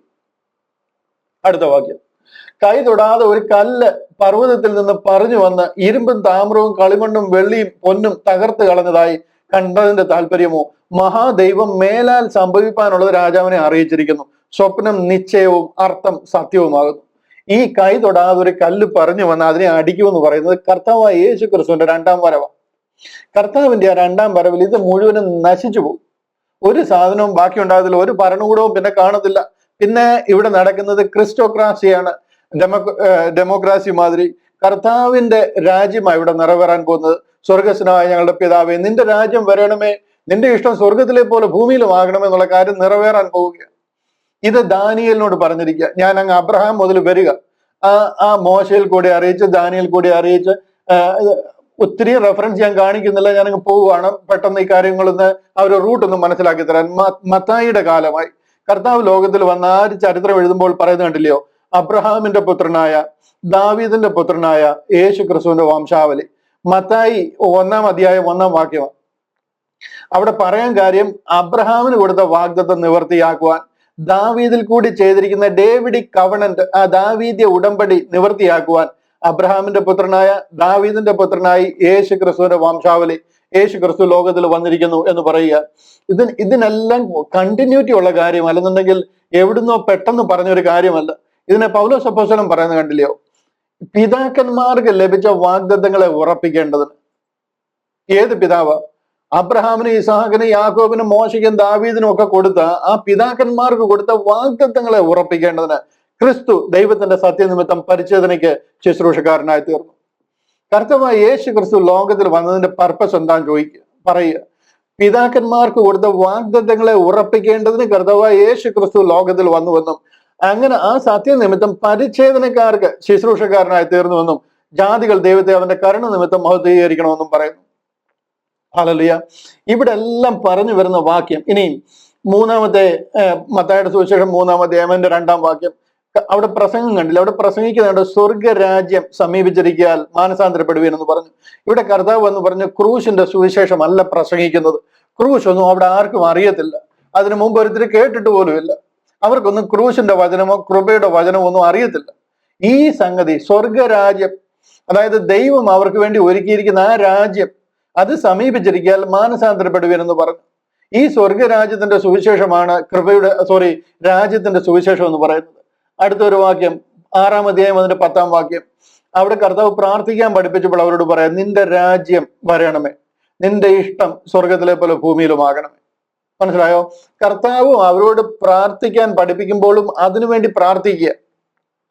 അവർ കഠിന കഷ്ടത്തിൽ കൂടി കടന്നു പോകുമ്പോൾ അവർ പ്രാർത്ഥിക്കേണ്ടുന്ന ഒരു പ്രാർത്ഥനയാ കർത്താവ് പഠിപ്പിച്ചത്. ഇവിടെ എതിർ ക്രിസ്തുവിന്റെ വാഴ്ചയൊക്കെ നടക്കുമ്പോൾ അവർ അതിൽ കൂടി കടന്നു പോകും. ആ സമയത്ത് അന്നത്തേക്കുള്ള ആഹാരം ഞങ്ങൾക്ക് തരണമേ, ദുഷ്ടങ്കൽ നിന്ന് ഞങ്ങളെ രക്ഷിച്ചുകൊള്ളണമേ. ദുഷ്ടങ്കൽ എന്നൊക്കെ പറയുന്നെങ്കിലും അത് ഇംഗ്ലീഷിൽ എഴുതിയിരിക്കുന്ന ഡെവിൾ, സാത്താനിൽ നിന്ന് ഞങ്ങളെ രക്ഷിച്ചുകൊള്ളണമേ എന്നാണ്. അത് ആ 666 അവന്റെ അധികാരം ഇവിടെ നിറവേറിക്കൊണ്ടിരിക്കുക. സ്പെസിഫിക്കലി യഹൂദനെ ടാർഗറ്റ് ചെയ്ത് പോരാടിക്കൊണ്ടിരിക്കുക. അവരിൽ നിന്ന് ഞങ്ങളെ രക്ഷിക്കണമേന്നാ പ്രാർത്ഥിക്കുന്നത്. അവിടെ പ്രാർത്ഥിക്കുന്നതിൽ ഒരു കാര്യമാണ്, നിന്റെ രാജ്യം വരണമേ, നിന്റെ ഇഷ്ടം സ്വർഗത്തിലെ പോലെ ഭൂമിയിലും ആകണമേ. ആ സ്വർഗരാജ്യം ഭൂമിയിലാകുന്നതിനെ കുറിച്ചാണ് ഈ പറയുന്നത്. അതിന്റെ 15-ന്റെ 24-ാമത്തെ വാക്യം, 15-ാം അധ്യായം 24-ാം വാക്യം അത് കണ്ടോ? അവിടെ കനാന്യ സ്ത്രീയോട് കർത്താവ് പറയുക, അതിന് അവൻ, ഇസ്രായേൽ ഗ്രഹത്തിലെ കാണാതെ പോയ ആടുകളുടെ അടുക്കലേക്കല്ലാതെ എന്നെ അയച്ചിട്ടില്ല. എന്നെ ലോകത്തിൽ അയച്ചിരിക്കുന്നതിന്റെ പർപ്പസ് ഇതാ, ഇത് പ്രസംഗിക്കാൻ വേണ്ടിയിട്ട്. ഇവിടെ ക്രൂശ് പ്രസിദ്ധമാക്കാൻ വേണ്ടിയിട്ടോ അല്ലെങ്കിൽ ക്രൂശിലൂടെ തുറക്കാൻ പോകുന്ന രക്ഷാ പദ്ധതി വെളിപ്പെടുത്താനോ അല്ല ഞാൻ വന്നിരിക്കുന്നത്. അത് ഇതിന് ശേഷം പ്രസിദ്ധമാകും. അതിനുവേണ്ടി ദൈവത്തിനൊരു പദ്ധതിയുണ്ട്. ദൈവം അത് വെളിപ്പെടുത്തും, അതിന്റെ സമയത്ത് അതിനെ വെളിപ്പെടുത്തും. ഇവിടെ ഈ കാര്യങ്ങളാണ് നടക്കുന്നത്. മത്തായിയുടെ സുവിശേഷം 4-ാം അധ്യായം കർത്താവ് പോയി ഉപദേശിച്ചത് കാണിക്കാം. പിന്നെ യേശു ഗലീലയിലൊക്കെയും ചുറ്റി സഞ്ചരിച്ചുകൊണ്ട്, കർത്താവ് യേശു ക്രിസ്തുവ അവരുടെ പള്ളികളിൽ, അവരുടെ സിനഗോഗില ഉപദേശിക്കുകയും രാജ്യത്തിന്റെ സുവിശേഷം പ്രസംഗിക്കുകയും. എന്താ ഈ രാജ്യത്തിന്റെ സുവിശേഷം? അബ്രഹാമിനോട് പറഞ്ഞിരിക്കുന്ന ആ രാജ്യം, നിങ്ങൾ അതിലേക്ക് കടക്കാൻ പോകുന്നു. 1000 ആണ്ട് വാഴ്ചയിലേക്ക് നിങ്ങൾ അതിന്റെ വാക്കിലെത്തിയിരിക്കുന്നു. You are just about to enter in to the kingdom of heaven. ആ സ്വർഗ രാജ്യത്തിലേക്ക് നിങ്ങൾ കടക്കാൻ പോകുന്നു എന്ന് പ്രസംഗിക്കുക. രാജ്യത്തിന്റെ സുവിശേഷം പ്രസംഗിക്കുകയും ജനത്തിലുള്ള സകല ദീനത്തെയും വ്യാധിയെയും സൗഖ്യമാക്കുകയും ചെയ്തു. ഇത് കർത്താവ് ചെയ്ത കാര്യമാണ്. കർത്താവ് ഇങ്ങനെ ചെയ്യുമെന്നുള്ളത് യെശയ്യാ പ്രവാചകനും യിരെമ്യാ പ്രവാചകനും ഒക്കെ അരുളി ചെയ്തിരിക്കുക. കർത്താവ് ലോകത്തിൽ വരുമ്പോൾ ഇതൊക്കെ നടക്കുമെന്നുള്ളത്. 35-ാമത്തെ അധ്യായം യെശയ്യാ പ്രവചനം വായിച്ചാൽ നിങ്ങൾക്ക് കാണാം. കുരുടർ സൗഖ്യമാകും, മുടന്തർ നടക്കും. ഈ കാര്യങ്ങളൊക്കെ കർത്താവ് വരുമ്പോൾ നടക്കും. സാത്താന്റെ ഭൂതം ബാധിച്ചവർ, ഭൂതഗ്രസ്തവർ അത് വിട്ട് ഓടും. അതെല്ലാം നടന്നുകൊണ്ടിരിക്കുക. നിങ്ങൾക്കൊരു ഏകദേശ ധാരണ ഇതിനെ കുറിച്ച് കിട്ടി. നമ്മള് ഈ പഴയ നിയമം മുഴുവനും ഇതാ പറഞ്ഞിരിക്കുന്നത്. ഇവരോട് പറഞ്ഞിരിക്കുന്ന ഈ പദ്ധതിയാണ്. അതിന്റെ അവസാനമാണ് വെളിപ്പാടെന്ന് പറയുന്നത്. വെളിപ്പാട് പുസ്തകം അവരെ റീസ്റ്റോർ ചെയ്തതിന് ശേഷം അതിന്റെ അവസാനം, അതിന്റെ 21-ാമത്തെ വാക്യത്തിലും പറയുന്നത് കേട്ടില്ലയോ? ഞാൻ പുതിയ ആകാശവും പുതിയ ഭൂമിയും കണ്ടു. 1-ാമത്തെ ആകാശവും 1-ാമത്തെ ഭൂമിയും ഒഴിഞ്ഞുപോയി, സമുദ്രവും ഇനിയില്ല.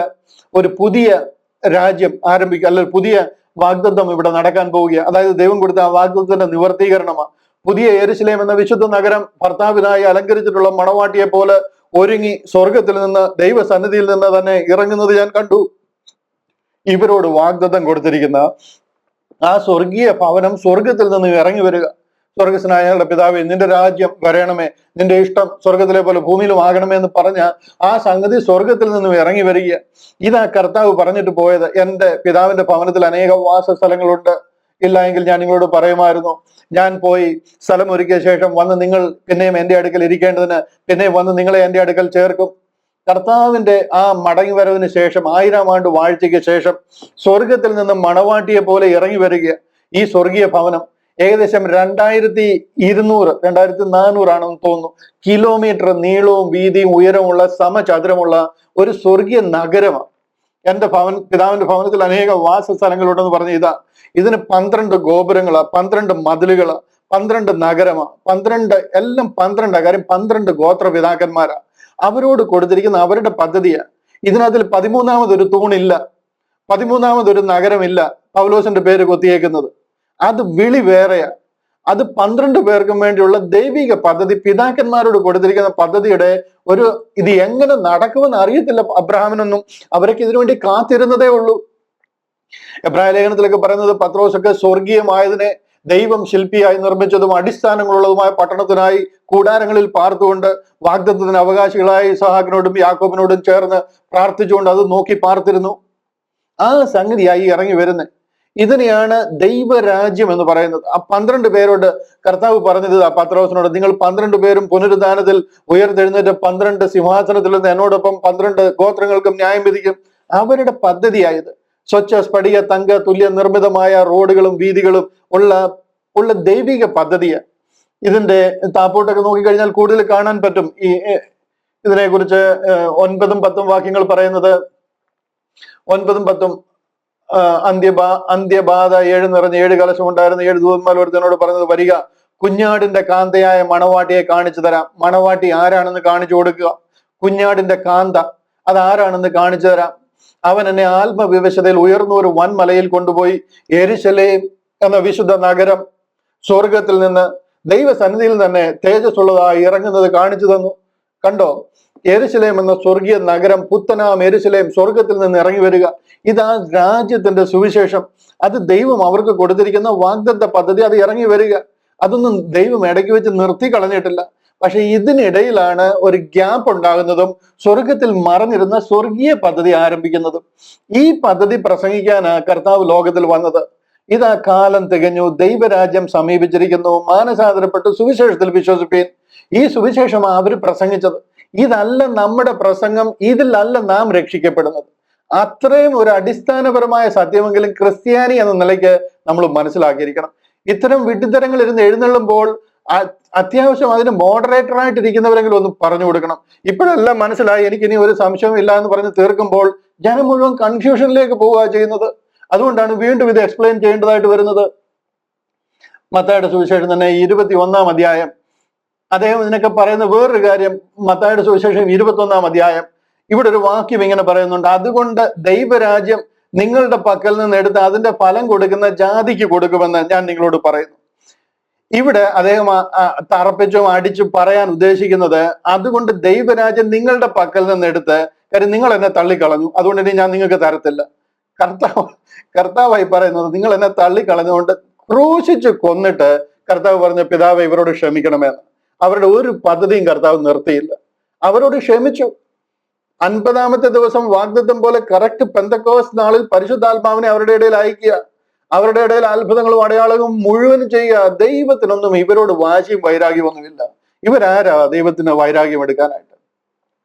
നിങ്ങൾ എന്നെ തള്ളിക്കളഞ്ഞില്ലയോ, അതുകൊണ്ട് നിങ്ങളുടെ പക്കൽ നിന്ന് എടുത്ത് അതിന്റെ ഫലം കൊടുക്കുന്ന ജാതിക്ക് കൊടുക്കും.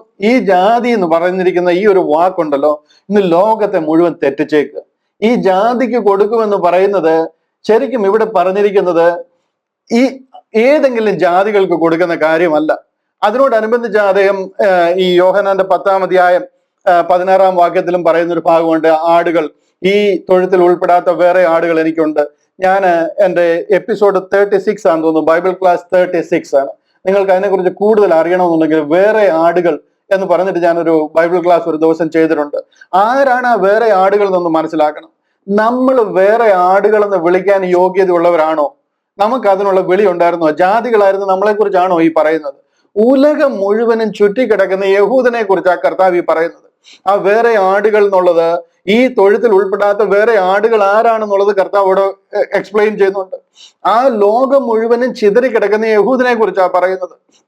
ഇവിടെ ഈ ജാതികൾ, ഈ നേഷൻ എന്നൊരു വാക്ക്, therefore say I unto you, the kingdom of God shall be taken from you and give to a nation, bringing forth the fruits thereof. ഈ നേഷൻ എന്ന് പറയുന്ന ഒരു വാക്കിനെ ശരിക്കും തെറ്റിദ്ധരിച്ചിരിക്കും ഈ ജാതികൾ. ഇതേ വാക്ക് തന്നെയാണ് മത്തായി 24-ൽ 24-ന്റെ 14-ലും 28-ന്റെ 19-ലും 20-ലും ഒക്കെ ഉപയോഗിച്ചിരിക്കുന്നത്. പുറപ്പെട്ട് പിതാവിനെ പുത്രനെ പരിശുദ്ധാത്മാവിന്റെ നാമത്തിൽ സ്നാനം കഴിപ്പിച്ചും എന്ന് പറയുന്ന ആ ഭാഗമുണ്ടല്ലോ, അവിടെ സകല ജാതികളെയും എന്റെ ശിഷ്യരാക്കി കൊള്ളുവാൻ എന്നൊക്കെ പറയുന്ന ആ ജാതി എന്ന് പറയുന്ന പദത്തിനെ തെറ്റായിട്ട് മനസ്സിലാക്കിയിരിക്കുക. ഉലകം മുഴുവനും ജാതീയ ദേശങ്ങളിൽ മുഴുവൻ ചിതറിക്കിടക്കുന്ന യഹൂദനെ പോയി ഇത് അറിയിക്കാനാ പറയുന്നത്. ജാതികൾ എന്ന് അവിടെ ഉദ്ദേശിക്കുന്ന പദത്തിന്റെ ഗ്രീക്കിലെ അർത്ഥം എത്നെ എന്നുള്ളൊരു വാക്കാണ്. എത്നെ, ഞാൻ അതുകൂടെ ഒന്ന് കാണിച്ചോട്ടെ. എനിക്കറിയാൻ സമയം അതിക്രമിക്കുന്നുണ്ട്, പക്ഷെ എന്നിരുന്നാലും ഇത് എക്സ്പ്ലെയിൻ ചെയ്യാതിരിക്കാൻ പറ്റുന്നില്ല. ഈ ഒരു വാക്യം കണ്ടില്ല, ഞാൻ ഫുൾ സ്ക്രീനിൽ കാണിക്കാം. ഇത് കണ്ടല്ലോ, വിക്കിപീഡിയ. ഇവിടെ ഈ യത്നെ എന്നൊരു വാക്ക്, അവിടെ അതിന്റെ അർത്ഥം യത്നെ എന്നാ. യത്നെ എന്ന് പറഞ്ഞു കഴിഞ്ഞാൽ ഒരേ സംസ്കാരം, ഒരേ ഭാഷ, ഒരേ ജാതി, മത, വർണ്ണ, പാരമ്പര്യ, സംസ്കാര, ഭാഷ, രീതികളുള്ള ജനത്തിനെയാണ് യത്നെ എന്ന് പറയുന്നത്. ആ യത്നയിൽ നിന്നാണ് എത്നിസിറ്റി എന്നും എത്നിക് എന്നും ഒക്കെയുള്ള വാക്കുണ്ടായിരിക്കുന്നത്. ഏത് എത്നിക് ഗ്രൂപ്പാണ് നമ്മളോട് ചോദിക്കുമ്പോൾ നമ്മൾ ആ ഒരേ ഭാഷയും ഒരേ വംശവും ഒരേ ജാതി, ആ ഒരു ഗ്രൂപ്പിനെയാണ് എത്നിസിറ്റി എന്ന് പറയുന്നത്. യത്നെ എന്ന് പറഞ്ഞൊരു വാക്കിനെയാണ് ജാതികൾ എന്ന് പറഞ്ഞ് ഇവിടെ നമ്മൾ മലയാളത്തിൽ ട്രാൻസ്ലേറ്റ് ചെയ്തേക്കുന്നത്. ആ ജാതികളായപ്പോഴത്തേനും നമ്മളെല്ലാം ആ ബ്രാക്കറ്റിൽ വന്നു കഴിഞ്ഞു. ഇവിടാണ് ഏറ്റവും വലിയ തെറ്റ് പറ്റിയിരിക്കുന്നത്. ശരിക്കും പറയുന്നത് അതേ വംശങ്ങൾ, അതേ ചാർച്ചക്കാര്, അതേ ഭാഷ സംസാരിക്കുന്നവര്, അതേ സംസ്കാരവും അതേ വിശ്വാസവും ഉള്ള ഒരു ജനത്തിനെയാണ് എത്നെ എന്ന് പറയുന്നത്. ഇവിടെ വിക്കിപീഡിയയിൽ പറയുന്നത് കണ്ടില്ലയോ, ethnicities redirects here for the academic journal. See ethnicities. An ethnicity or ethnic group is a group of people who identify with each other on the basis of perceived shared attributes that distinguish them from other groups. മനസ്സിലായോ? ഒരേ ഗ്രൂപ്പിലുള്ള those attributes can include a people of common language, culture, common sets of ancestry, traditions, society, religion, history or social treatment. ഇതൊക്കെ ഉള്ള common ഗ്രൂപ്പിനെയാണ് ethnic group എന്ന് പറയുന്നത്. ആ വാക്കിനെയാണ് ഇന്ന് ജാതികൾ എന്ന് പറഞ്ഞിട്ട് നമ്മൾ ആ ജാതികളുടെ ഭാഗമാണെന്ന് വരുത്തി തീർത്തിരിക്കുന്നത്. അതുകൊണ്ട് ജാതികൾക്ക് എടുത്ത് കൊടുക്കുമെന്ന് പറഞ്ഞപ്പോഴത്തേന് അത് നമുക്ക് കിട്ടി എന്ന് വരുത്തി തീർത്തിരിക്കുക. ഇത് വേറൊരു ലെക്സിക്കണിൽ പറഞ്ഞിരിക്കുന്നുണ്ടോ? അതിന്റെ ഹൈലൈറ്റ് ചെയ്തിരിക്കുന്ന ഭാഗം ഞാൻ വായിക്കാം. In this lexicon ethne and it is plural form of panta ta ethne. ഇതില് മത്തായി 24:14 സർവ്വ സൃഷ്ടിയോടും എന്റെ സുവിശേഷം അറിയിക്കാൻ പറഞ്ഞിരിക്കുന്ന ഈ വാക്കാണ് ഉപയോഗിച്ചിരിക്കുന്നത്, എത്നെ എന്ന് പറയുന്നത്. 28:19 ലോകം മുഴുവനും അവരെ പോയി ജാതികളെ സ്നാനപ്പെടുത്താനായിട്ട് പറഞ്ഞ ഭാഗം, ആ ജാതി അല്ല, ശരിക്കും എത്നെ എന്നുള്ള ഒരു വാക്കാ അത്. Is defined as a body of persons united by kinship. ചാർച്ചക്കാരവരോ ആയിരിക്കണം. Culture and common tradition, nation, people, ഇതെല്ലാം ഐഡന്റിക്കലി ആ കാര്യങ്ങൾ ഫോളോ ചെയ്യുന്നവരെ ഉപയോഗിക്കുന്ന വാക്കാ ആ എത്നെ എന്ന് പറയുന്നത്. അതുകൊണ്ടാ പറയുന്നത്, അതുകൊണ്ട് ദൈവരാജ്യം നിങ്ങളുടെ പക്കൽ നിന്ന് എടുത്ത് അതിന്റെ ഫലം കൊടുക്കുന്ന ജാതിക്ക് കൊടുക്കുമെന്ന് പറഞ്ഞിരിക്കുന്നത് ലോകം മുഴുവൻ ചിതറിക്കിടക്കുന്ന യഹൂദനെ കുറിച്ച് പറയുമ്പോൾ പറയുന്ന അവർ ഈ വിശ്വാസത്തിലേക്ക് വരുമെന്നാണ് പറയുന്നത്. അതാണ് പെന്തക്കോസ് നാൾ മുതൽ നിങ്ങൾ കണ്ടത്, വന്നു കൂടിയവർക്കൊക്കെ മനസ്സിലായത്. അവരൊക്കെ അതിലാകാൻ ഇടയായിത്തന്നെ. അവരൊക്കെ ഏകദേശം 1 വർഷത്തോളം അവിടെ താമസിച്ചു. അവർ ഈ കാര്യങ്ങൾ മനസ്സിലാവുകയും അവർ ആ വിശ്വാസത്തിലേക്ക് വരികയും ചെയ്തു. അപ്പോസ്തല പ്രവൃത്തികളുടെ ആദ്യ കാലഘട്ടങ്ങൾ മുഴുവൻ നടക്കുന്നത് അതാ. ദൂരസ്ഥരായിരിക്കുന്ന നിങ്ങൾക്കും വന്നു ചേരാനുള്ളവർക്കെല്ലാം വേണ്ടി ഒരുക്കിയിട്ടുള്ളതാണെന്ന് പറയുന്നത് ഈ കാര്യത്തെക്കുറിച്ച്. അല്ലാതെ അത് എടുത്ത് നമുക്ക് തന്നു എന്നല്ല അതിന്റെ അർത്ഥം. കാര്യങ്ങളെ മനസ്സിലാക്കാതെ, കാലിനനുസരിച്ച് ചെരുപ്പെടുക്കാതെ, ചെരുപ്പിനനുസരിച്ച് കാല് മുറിക്കാൻ തുടങ്ങിക്കഴിഞ്ഞാൽ ഇങ്ങനെയുള്ള ഉപദേശമാണ് നമ്മളെ പറഞ്ഞ് പഠിപ്പിച്ചിരിക്കുന്നത്. ഇത് യഹൂദന്റെ പദ്ധതി. അത് ഇന്നും ഇന്നലെ ആരംഭിച്ചല്ല. യഹൂദനല്ല ക്രിസ്ത്യാനി. അത് അറ്റ്ലീസ്റ്റ് ഒന്ന് മനസ്സിലാക്കണം. താങ്കൾക്ക് യഹൂദനെ ഇഷ്ടമാണ്, ഇസ്രായേലിന്റെ ഭാഗമാണെന്നൊക്കെ പറയുന്നത് വലിയ ഗമയായിരിക്കാം, പക്ഷെ അതല്ല സുവിശേഷം. അതുകൊണ്ട് എനിക്കും ഇഷ്ടമാണ് അവരെ, അതല്ല വിഷയം. നിങ്ങളെ സത്യം മനസ്സിലാക്കണം. നമ്മുടെ വിളിയും തെരഞ്ഞെടുപ്പും എന്താണെന്ന് തെറ്റിപ്പോകരുത്. എനിക്കറിയാം എന്റെ സമയം കഴിഞ്ഞിരിക്കുകയാണ്. എന്നാലും കൃപയുടെ സുവിശേഷം എന്താണെന്ന് കൂടെ പെട്ടെന്ന് ക്യുക്കായിട്ട് ഒരു 2-3 വാക്യമെങ്കിലും ഒന്ന് കാണിച്ചിട്ട് ഞാൻ ഇന്ന് അവസാനിപ്പിക്കാനായിട്ട് പോവുകയാണ്. ഇവിടെ എഫേസ്യ ലേഖനം 2-ാം അധ്യായം 12-ാം വാക്യം ഞാൻ സാധാരണ എടുത്തു പറയാറുള്ള വാക്യമാണ്. വളരെ കൃത്യമായിട്ട് നിങ്ങൾ അതിനെ മനസ്സിലാക്കണം. ഇവിടെ ഒന്നും നമ്മൾ ഇതിന് യോഗ്യത ഉള്ളവരായിരുന്നു. നമ്മൾ വേറെ ആടുകളൊന്നും അല്ല. ആടിന്റെ കൂട്ടത്തിൽ കൂട്ടാൻ കൊള്ളത്തില്ല. നമ്മളെല്ലാം അന്യ ജീവികളാ, ജന്തുക്കളും ഇഴജന്തുക്കളും എന്താ പറയുന്നത്, അറയ്ക്കുന്ന ടൈപ്പും മൃഗങ്ങളാ. കർത്താവ് എന്താണ് കൊട്ടയിൽ ഇറക്കി കാണിച്ചത്? പത്രോസിനെ സകല ജാതികളെയും കാണിച്ചപ്പോ എന്താ കാണിച്ചത്? കണ്ടില്ലേ? മുഴുവനും പുഴവും പറക്കാരെയും അതുപോലുള്ള ടൈപ്പ് ആൾക്കാരെ. നമ്മൾ ആ ഒരു രീതിയിലായിരുന്നു. നമ്മള് നായ്ക്കുട്ടി, മക്കളുടെ അപ്പം അതെടുത്ത് നായ്ക്കൾക്ക് ഇട്ട് കൊടുക്കത്തില്ല. ആ ഒരു കാറ്റഗറി ആയിരുന്നു നമ്മൾ പെട്ടെന്ന് ആടാകാനായിട്ട് ശ്രമിക്കരുത്. നമ്മളോട് പറഞ്ഞ കാര്യമല്ല അത് ലോകം മുഴുവൻ ചിതറിക്കിടക്കുന്ന യഹൂദന് പറഞ്ഞിരിക്കുന്ന വാഗ്ദത്തം. അക്കാലത്ത് നിങ്ങൾ ക്രിസ്തുവിനെ കൂടാതെ ഉള്ളവരും ഇസ്രായേൽ പൗരതയുടെ സംബന്ധമില്ലാത്തവരും ഏത് കെയർ ഓഫിലാണ് നിങ്ങൾ ആടുകളുടെ ഭാഗമാകുന്നത്? വാഗ്ദത്വത്തിന്റെ നിയമങ്ങൾക്ക് അന്യര്, പ്രത്യാശയില്ലാത്തവർ, ലോകത്തിൽ ദൈവമില്ലാത്തവർ ഇങ്ങനെ കിടന്നിരുന്ന് നിങ്ങൾ എങ്ങനെയാണ് ഞങ്ങൾ ഇതിന്റെ ഭാഗമാണ്, ഇത് നമുക്ക് കിട്ടിയെന്നൊക്കെ പറയുന്നത് എനിക്കറിയത്തില്ല. നിങ്ങൾക്ക് വേണ്ടി ദൈവം എനിക്ക് നൽകിയിരിക്കുന്ന ഉദ്യോഗപ്രകാരം വചനഘോഷം നിവർത്തിക്കേണ്ടതിന് ഞാൻ സഭയുടെ ശുശ്രൂഷകനായിരിക്കുന്നു. ഇവിടാണ് പോളിനെ വിളിച്ചിരിക്കുന്നത്. അത് പൂർവ്വകാലങ്ങൾക്കും തലമുറകൾക്കും മറഞ്ഞു കിടന്ന മർമ്മമെങ്കിലും ഇപ്പോൾ തന്റെ വിശുദ്ധന്മാർക്ക് വെളിപ്പെട്ടിരിക്കുന്നു. ഇതാണ് എഫേസ്യ ലേഖനത്തിൽ കൂടെയും കൊലോസ്യ ലേഖനത്തിൽ കൂടെയൊക്കെ പൗലോസ് അപ്പോസ്തലൻ കൂടെ നമ്മളെ അറിയിച്ചിരിക്കുന്നത്. അവനിൽ നമുക്ക് അവന്റെ രക്തത്താൽ അതിക്രമങ്ങളുടെ മോചനം എന്ന വീണ്ടെടുപ്പുണ്ട്. ഇത് കൃപയുടെ സുവിശേഷമാണ്. ഇതിൽ കൂടാണ് ദൈവം നമ്മളെ വിളിച്ചിരിക്കുന്നത്. ഇത് മനസ്സിലാക്കി കൊടുക്കാൻ പൗലോസിനെ വിളിച്ചിരിക്കുക. നിങ്ങൾക്കായി എനിക്ക് ലഭിച്ച ദൈവകൃപയുടെ വ്യവസ്ഥയെക്കുറിച്ച് ഞാൻ മീതെ ചുരുക്കത്തിൽ എഴുതിയിരിക്കുന്നു. ഇതാണ് പോളിൽ കൂടെ വെളിപ്പെട്ട കൃപയുടെ സുവിശേഷം, അല്ലെങ്കിൽ ക്രൂശിന്റെ വചനം.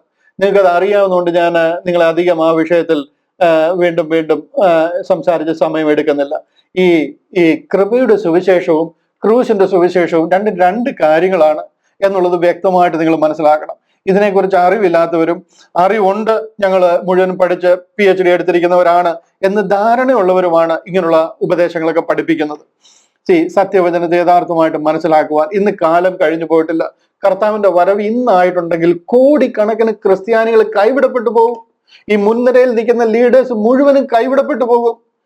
ഇത് മനസ്സിലാക്കി ആരെങ്കിലും ആ രക്ഷയുടെ അനുഭവത്തിലേക്ക് വന്നു കഴിഞ്ഞാൽ അവര് കർത്താവിന്റെ സന്നിധിയിൽ ചേർക്കപ്പെടും. നിങ്ങൾക്കെല്ലാം അതിന് ഭാഗ്യം കിട്ടിയിരിക്കുന്ന ഓർത്ത് ഞാൻ എൻ്റെ ദൈവത്തെ നന്ദിയോടെ സ്തുതിക്കുന്നു.